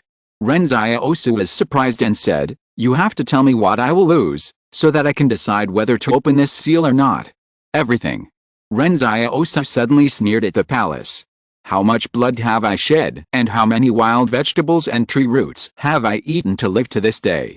Now you say that I have to lose everything. Do I have to lose everything? Why? And do you know what everything represents? Gold, banknotes, the gun on my body, Yanluan, Sister Xiaoyu, and even the clothes on my body. What do you, a broken palace, want my clothes for?" The palace stopped talking. Ren Xiaosu was a little melancholy. "You should at least bargain." Ren Xiaosu looked at the woods in the night and the approaching murderous intent. The zero time frozen in the air was unlocked bit by bit, and the speed at which the experimental subject pounced on him was getting faster and faster. The test subject opened its fierce teeth, trying to devour Ren Xiaosu's internal organs, and even suck his blood and bone marrow. Is he going to die soon? Ren Xiaosu watched this scene. But he hasn't lived long enough. The next moment, Ren Xiaosu smiled palely. Isn't it just 7 times of thanks? He said calmly in his mind, I want to thank myself 7 times. The first time, I thank myself for never being timid when facing opportunities. The second time, I thank myself for never being afraid when facing danger. The third time, I thank myself for never compromising when facing hardships. The fourth time, I thank myself for always having a bottom line when facing temptation. Ren Xiaosu's voice in his mind became louder and louder, until it roared like thunder, shaking the palace. The fifth time, I thank myself for never being hypocritical. In an instant, Ren Xiaosu seemed to hear his own heartbeat, as loud as a drum. The sixth time, I thank myself for being as sober as before and never hesitating. He heard the sound of the wind again, the wind brushing across the texture of his skin. The researchers who were testing the location of the laboratory in the city suddenly looked up. A huge amount of energy was detected in the north, like the rising sun. Ren Xiaosu said calmly and resolutely, for the 7th time, I thank myself for singing all the way in the quagmire of life and overcoming all obstacles. The palace was silent for a moment. Thanks from Ren Xiaosu, +7. The permission to unlock the weapon has been obtained. Do you want to unlock it? Unlock. Ren Xiaosu roared. Suddenly, the lock on time seemed to melt and disintegrate. Ren Xiaosu quietly looked at the experimental subject in front of him who was rushing towards him. He clenched his palm into the void, as if to grasp an inexplicable power. A knife splits the road of life and death, and thousands of troops will not look back. The next moment, a black knife suddenly appeared in Ren Xiaosu's hand. In an instant, Ren Xiaosu gritted his teeth and slashed horizontally. His bones, flesh and blood were boiling to the limit at this moment, and the veins on his forehead were jumping non-stop. With a clatter, the sound of a sharp weapon cutting leather suddenly appeared in the woods. The original extremely ferocious experimental subject was directly split into 2 pieces in front of this black knife. Ren Xiaosu was angry. Life and death are the essence of this world. The experimental subject's eyes were confused. He seemed to be unable to figure out where the knife in Ren Xiaosu's hand came from, and he couldn't figure out why this knife was the end. The pale yellow blood flowed along the black knife onto the rotten leaves on the ground. Ren Xiaosu held the knife upside down and looked at the battlefield. I don't know why, when Ren Xiaosu grasped the knife from the void, the shadow also had an extra knife in his hand. The black knife and the black shadow were extremely harmonious, as if they were one. When the knife appeared, the 3 experimental subjects entangled with the shadow immediately gave up the fight, but it was too late for them to run. The shadow slashed down with a knife, and immediately cut the experimental subject in front of it into 2 pieces again. It did not pause, but rushed forward and pressed the neck of an experimental subject from behind, pressing the other party to the ground so that it could not move. The experimental subject was very powerful, but when it was held down by the shadow, it was like a powerless and dying beast. The shadow chopped off his head with a knife. Only one experimental subject escaped into the woods, but Ren Xiaosu knew that this experimental subject could not escape far. Ren Xiaosu stood there and stared at the night in front of him. The pain that once brought him was still stimulating his nerves, but for the first time, he felt the joy of fighting. It turned out that this was the extraordinary person. At this time, the palace said, start side quest 2, get 1000 gratitude points to unlock the intermediate form of the weapon. Chapter 97 Reassess the danger level. The battle between Ren Xiaosu and the experimental subject eventually attracted the attention of the Qing Corporation. After all, fierce battles always make noises. Although the Qing Corporation had lost Ren Xiaosu's location, they had been searching back and forth in the woods. When someone heard the sound of fighting, they immediately issued an order to assemble in the communication channel. Just like black iron sand being attracted by a magnet, the Qing Corporation, led by Su Man, quickly moved towards the scene of the incident. However, to Su Man's disappointment, when they arrived at the battlefield, the target had disappeared. At first, they mistook the target Su Xianshu for Ren Xiaosu, but now they had lost Su Xianshu, which made Su Man very depressed. In the past few years, this was the first time that Su Man encountered so many unexpected things while carrying out a mission. Su Man walked forward in the woods, stepping deep and shallow. The rotten leaves and branches on the ground were rustling under their feet. Su Man pulled down his goggles and looked at it. He suddenly gasped. The bodies of several experimental subjects in front of them had been cut into pieces by sharp weapons. The pale yellow blood of these experimental subjects spilled on the ground was not very obvious, but the broken bodies were shocking. Su Man said, "Collect the bodies and see how many experimental subjects participated in the battle." According to Su Man's guess, Su Xianchu should have encountered these experimental subjects soon after retreating, and then a battle broke out. At this time, the combatants of the combat team had picked up all the body parts nearby and pieced them together. 4 experimental subjects, someone said, and the arm of another experimental subject is missing, but it should be nearby. There is only 1 footprint with shoes here, and the experimental subject is naked, so it is suspected that Su Xianchu is the only human who participated in the battle, someone analyzed. Su Man nodded. He opened the public communication channel and said, "Boss, Su Xianchu's ability needs to be re-evaluated. He killed 4 experimental subjects alone." Su Man looked down at a leaf on the ground and continued, "But Su Xianchu was also injured. There's his blood here." Qing Zhen stood in the light of the searchlight. It was as bright as day. He thought for a long time and said, "It's really surprising that he can kill 4 experimental subjects alone." Adjust Su Xianchu's danger level. B level. Remember to collect Su Xianchu's blood sample and put it in the warehouse for record. Received. Su Man immediately arranged for the people around him to sample and keep the blood on the leaf after receiving the order. In this era, the DNA contained in blood is very important. Qing Zhen stood there with his hands behind his back, wondering. Su Xianchu and Yang Xiaojun have both shown up, and Luo Zinayu has revealed her identity as a member of a thug organization, but where is Ren Xiaosu? Has anyone seen Ren Xiaosu? They didn't know yet that Ren Xiaosu had successfully put the blame on Su Xianchu. The B-level extraordinary person in their cognition was Ren Xiaosu himself. What is the concept of B-level? The extraordinary people in the entire Qing group who are marked as B-level are already extremely dangerous. Su Man replied in the communication channel, "I haven't seen Ren Xiaosu. Maybe he didn't break through the blockade at all." "That's possible," Qing Zhen nodded. If they returned to their initial cognition, Ren Xiaosu was just a small F-level person. It was normal for him to retreat subconsciously when he encountered the blockade of the Qing group. Liu Bu had said before that Ren Xiaosu had always insisted on bypassing the Qing group. Qing Zhen smiled. It would be great if Ren Xiaosu could be caught. Maybe he could become a bargaining chip to deal with Zhang Jinglin in the future. Zhang Jinglin values friendship, and this is something that the entire Sabai knows. But it is not a pity that he was not caught. Both barrier number 112 and barrier number 113 are under the control of the Qing group. When Ren Xiaosu returns, the Qing group can easily control him. Su Man looked at the front of the woods. Ren Xiaosu's footprints extended all the way to the north volcano, and it seemed that he had already escaped to the north. He did not continue to chase him. Judging from the amount of blood on the battlefield, Su Xianchu must not have been seriously injured. It was too late for them to chase him at this time. But Su Man was a little shocked.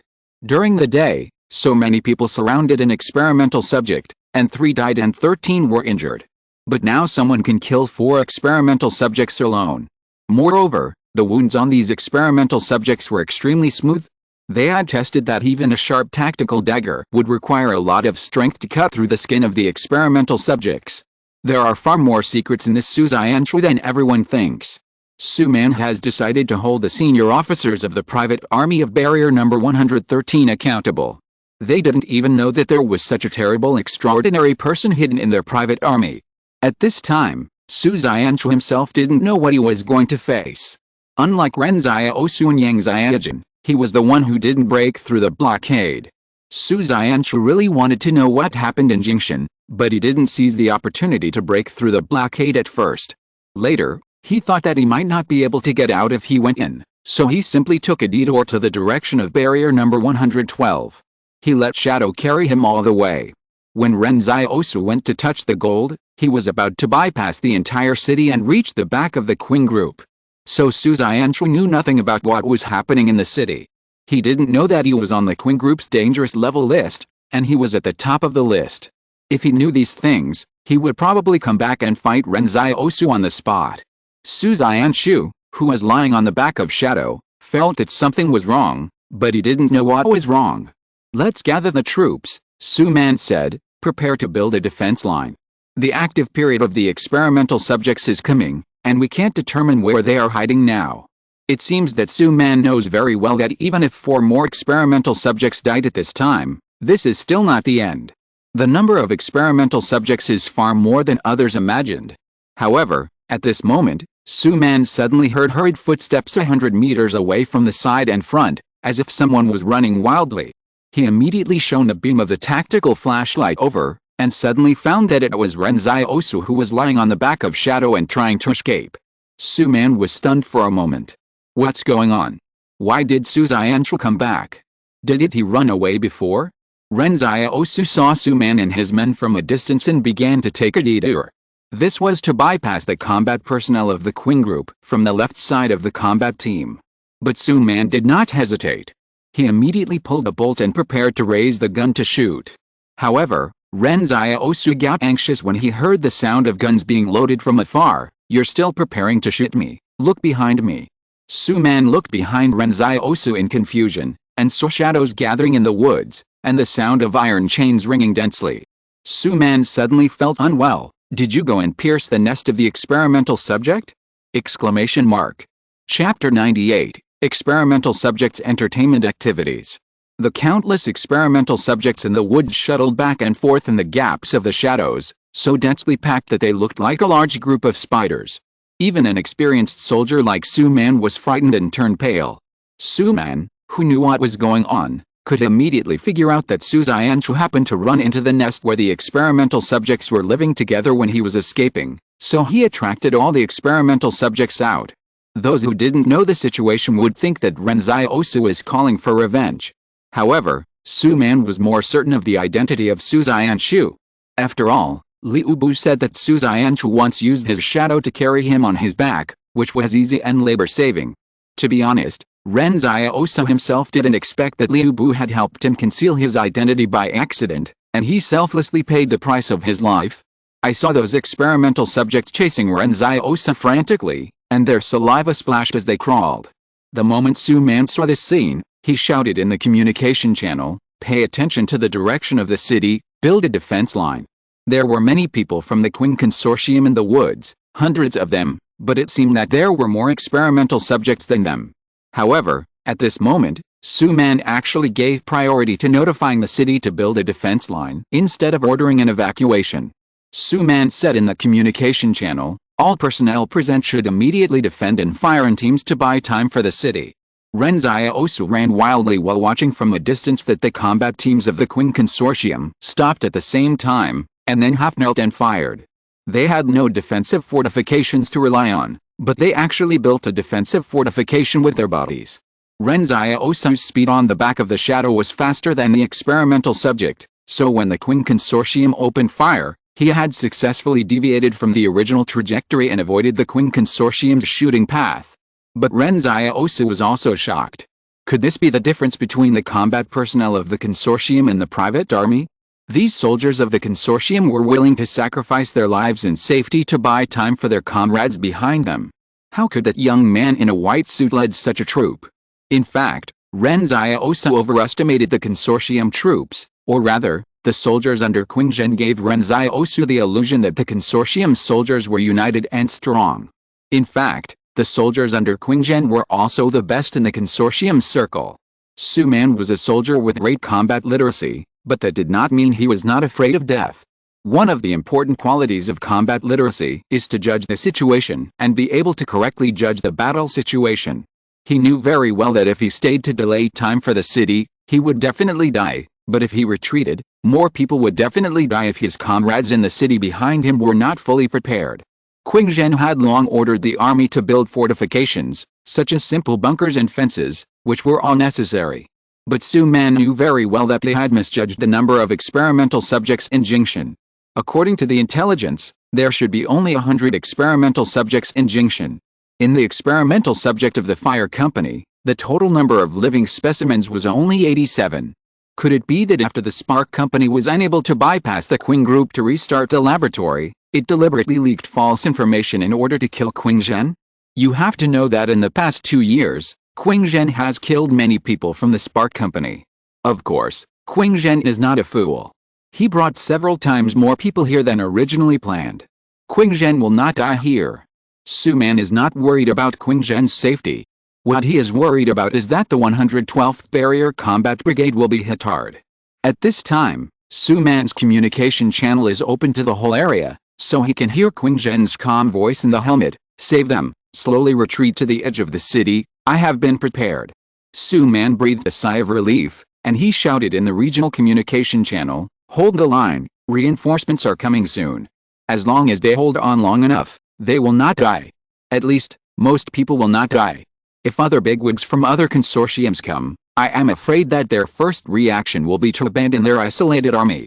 Ren Xiaosu took advantage of the chaos to bypass the Qing group. Shadow was running towards the south. Ren Xiaosu originally thought that the road to the north would be relatively safer, but who would have thought that the north would be more dangerous? When the Qing group came to Jingshan, they deliberately avoided the volcanic area because the toxic gas there was hard to prevent. Therefore, the volcanic area became the only place that the Qing group did not raid. Who would have thought that the experimental subjects were hiding near the volcano? However, these experimental subjects were not provoked by Ren Xiaosu. He suddenly encountered them on the way forward. These hundreds of experimental subjects were clearly going to raid all the humans in Jingshan.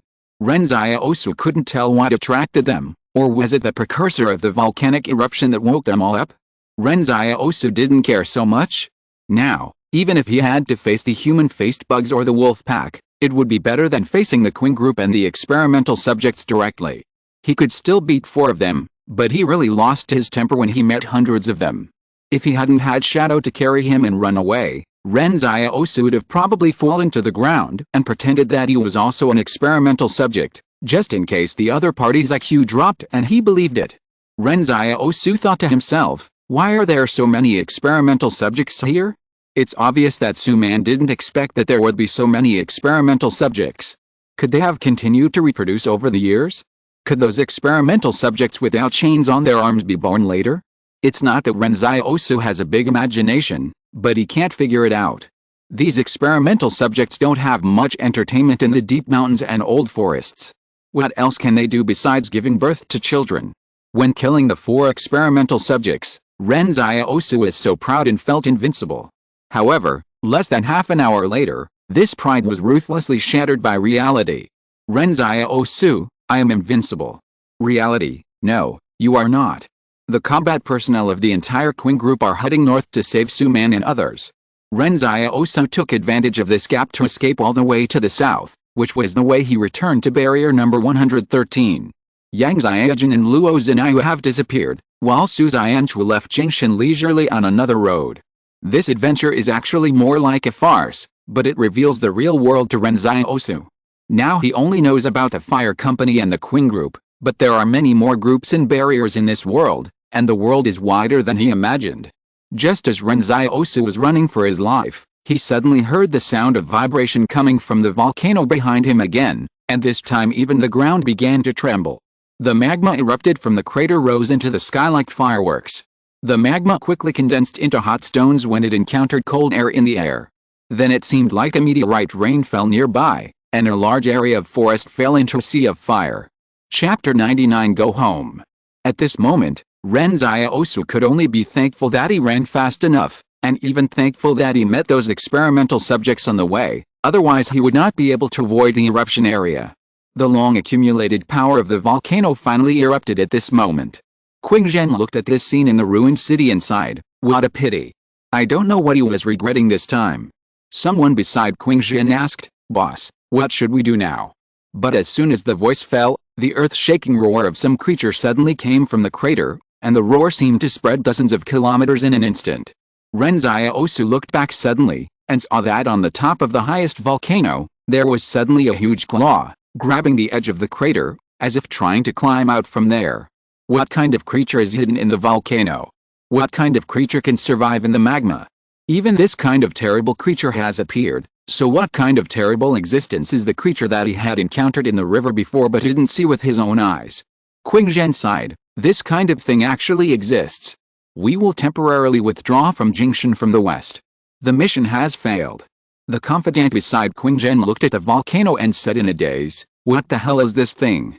Yan Tao, call my useless brother, Qing Zhen said while looking at the volcano. If this thing crawls out, or a large number of experimental subjects are forced to the south by the volcano, then barrier number 113 will be in danger. The confidant named Yan Tao was stunned. Did Qingzhen think that the barrier could not be saved? He subconsciously went to get the satellite phone, but he suddenly found that the satellite phone that usually communicated normally could not be dialed out. The heat wave caused by the volcanic eruption has begun to sweep across the entire Jingshan mountain range.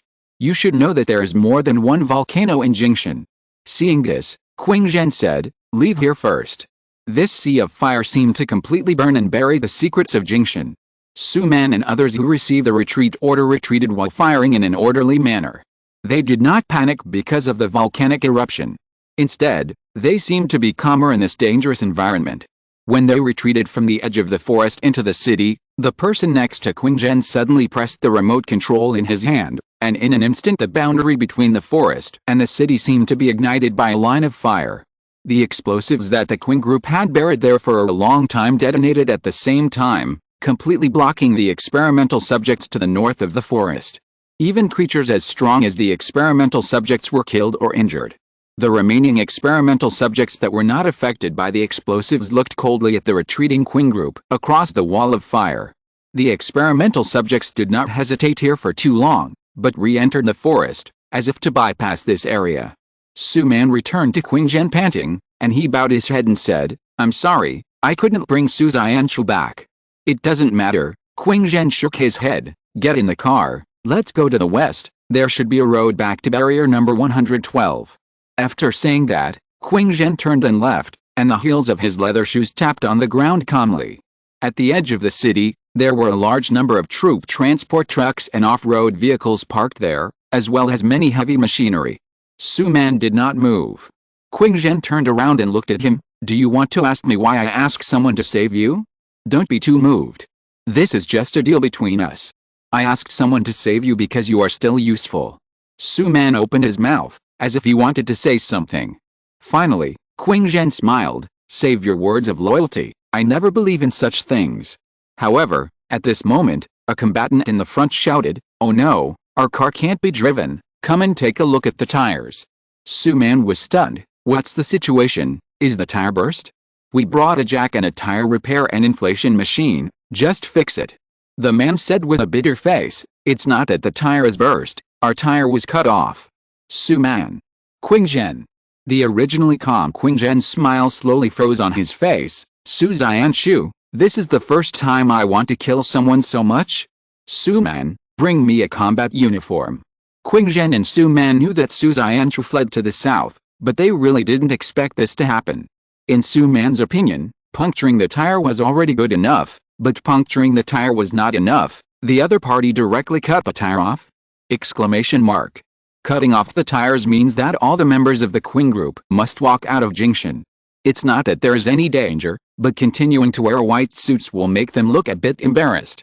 Su Man whispered behind Qingzhen, "Failure of this mission may result in you being punished within the group."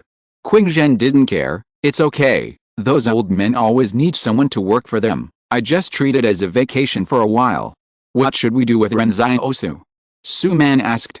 If he didn't die in Jingshan, he would definitely find a way to get back to barrier number 113. Qingzhen thought for a while and said, "When the satellite phone can be restored, let Luolan keep an eye on it. As for how to deal with it, I haven't thought about it yet. Also, let him send Zhang Jinglan away quickly. This man can't die in our hands. The person who assassinated him may already be on the way." It was indeed Ren Xiaosu who cut off the tires of the Qing group. At that time, the Qing group was distracted by fighting the experimental subjects, so it would be a waste if the tires were not cut. Moreover, Ren Xiaosu had been chased by the Qing consortium for so long, and if he didn't take revenge, he would be in a state of panic. The volcano behind him was still erupting, and the moon in the sky was blocked by the smoke and haze rising into the sky. Moreover, the volcanic eruption seemed to be getting more and more violent. Ren Xiaosu was a little confused. What was the creature that roared in the crater just now? In the end, it didn't show up completely. When he left the city, he saw the gunpowder blasted by the Qing consortium on the edge of the city. Ren Xiaosu also saw again how terrible the thermal weapons mastered by humans were. Ren Xiaosu kept returning to the south. He suspected that he might encounter sporadic experimental subjects on the way, but if it wasn't a large nest like before, Ren Xiaosu was actually not too scared. When Shadow's super strength and speed hold a black knife, the destructive power will be immeasurable. The two abilities are superimposed to become a more powerful combination. Is this the future path of Ren Xiaosu? It's just that this path may be more tortuous. On the way back to Barrier 113, the most dangerous thing was not the experimental subjects, but the human-faced bugs in the wolf pack.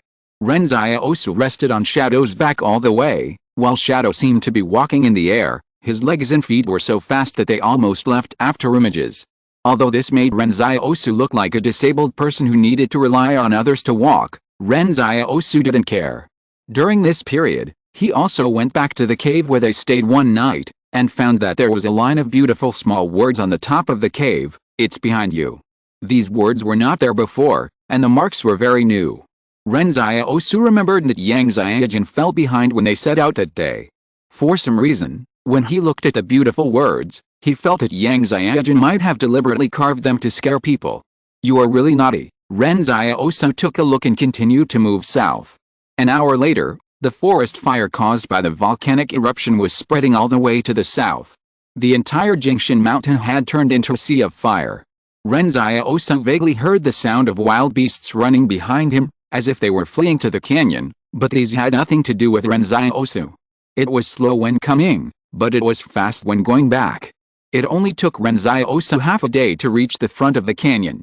He looked at the canyon in front of him and the ray of skylight on the cliff of the canyon.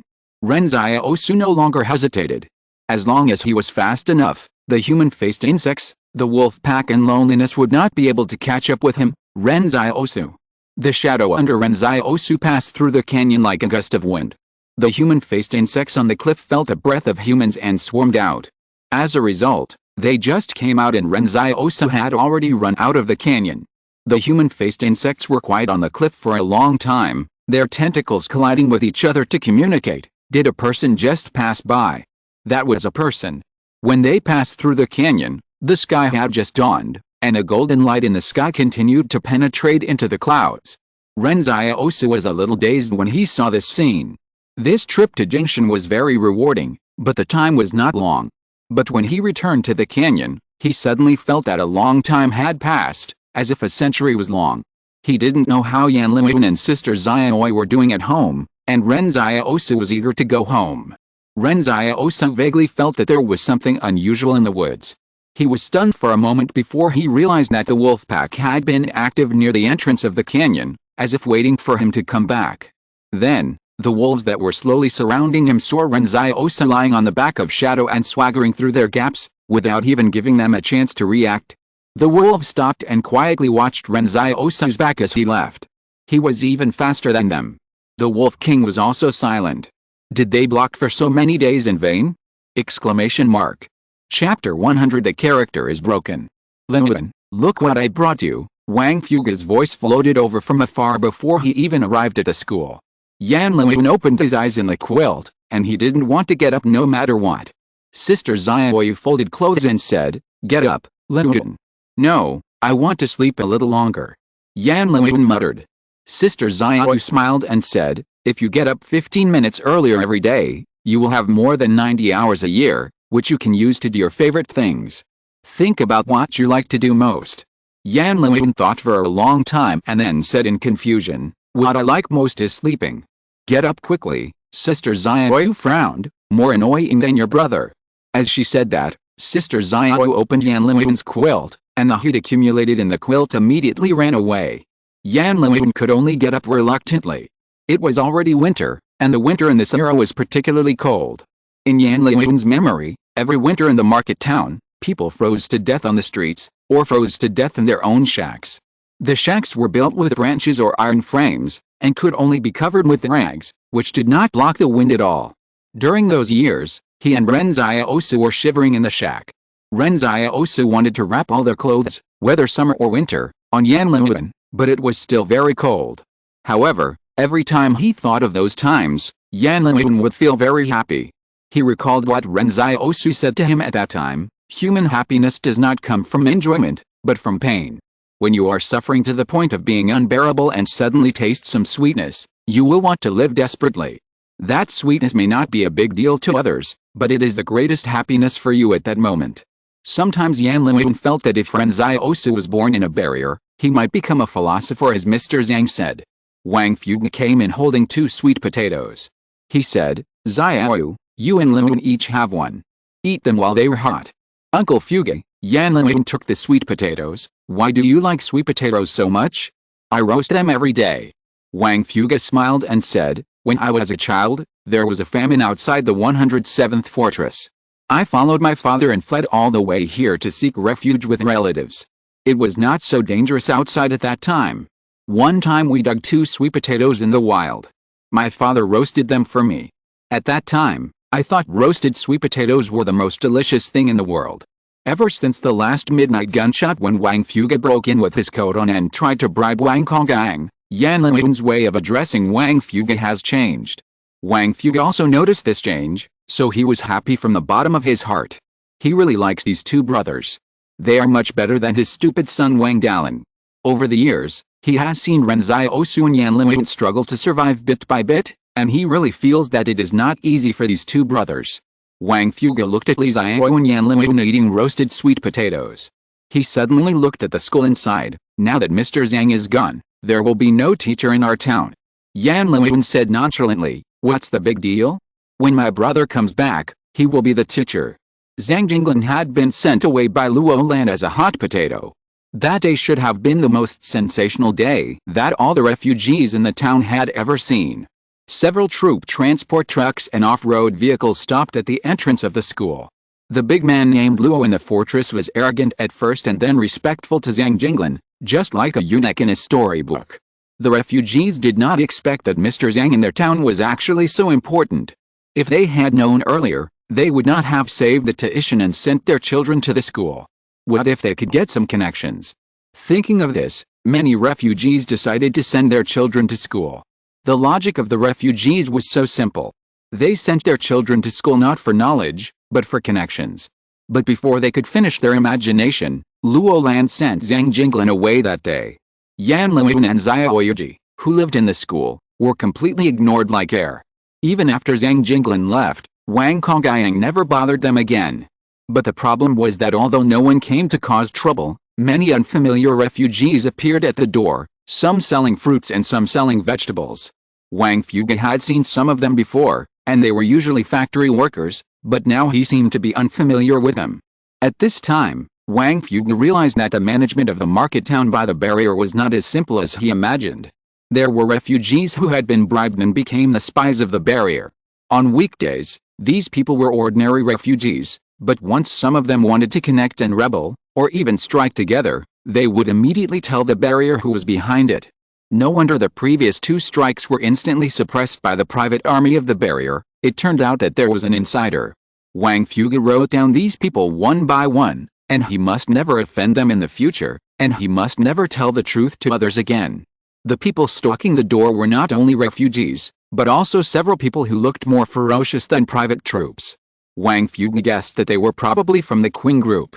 Speaking of Ren Xiaosu, Wang Fuge frowned. Workers from the factory near Jingshan said that there seemed to be movement over there. The volcano in Jingshan erupted, and the sky over Jingshan was full of dark clouds. However, Yan Liwen was very relaxed. "My brother must be fine." Because he made a wish that he would use his life to ensure that Ren Xiaosu would return safely. He is not dead now, which means that Ren Xiaosu is fine. Wang Fujian's sister Xiaoyu would not believe this kind of thing, and Yan Liwen would not casually tell his secrets. Wang Fuge thought for a while and said, "Yes, Ren Xiaosu is a bad guy. He will definitely cause trouble for thousands of years." However, at this moment, Wang Fuge suddenly felt a chill on his back. Wang Fuge suppressed his doubts and said to Yan Liwen and Xiaoyu in a low voice, "You should be careful recently. If you want to leave the town, tell me and I will help you find a way. I think these people may not come for you, but for Ren Xiaosu." Wang Fuge is a smart man. After thinking about it, he felt that those people at the door were like a net, waiting for someone to fall into it. Zhang Jinglan had been sent away. Who else could the target of this net be except Ren Xiaosu? They want to catch Ren Xiaosu? Why? Xiaoyu almost exclaimed. Wang Fuge thought for a long time and suddenly said, could it be that Ren Xiaosu has brought trouble to the barrier team in Jingshan again? It's very possible. However, his vision still reflected Wang Fuge's imagination. Ren Xiaosu not only brought trouble to the people in the band, but also to the Qing group. At this time, Qing Zhen was standing on a hillside with a helpless look on his face. How long will it take to get back to barrier 112? Su Man sighed, boss, even you have started to swear. Qing Zhen became melancholy, his character has collapsed. Asking for a recommendation vote. End of this chapter. Thank you very much for reaching the end. Don't forget to like. Looking for more exclusive content and immediate access? Subscribe to our Patreon. Remember, every like, subscription, or donation encourages us to continue. Thanks to everyone, see you in the next video.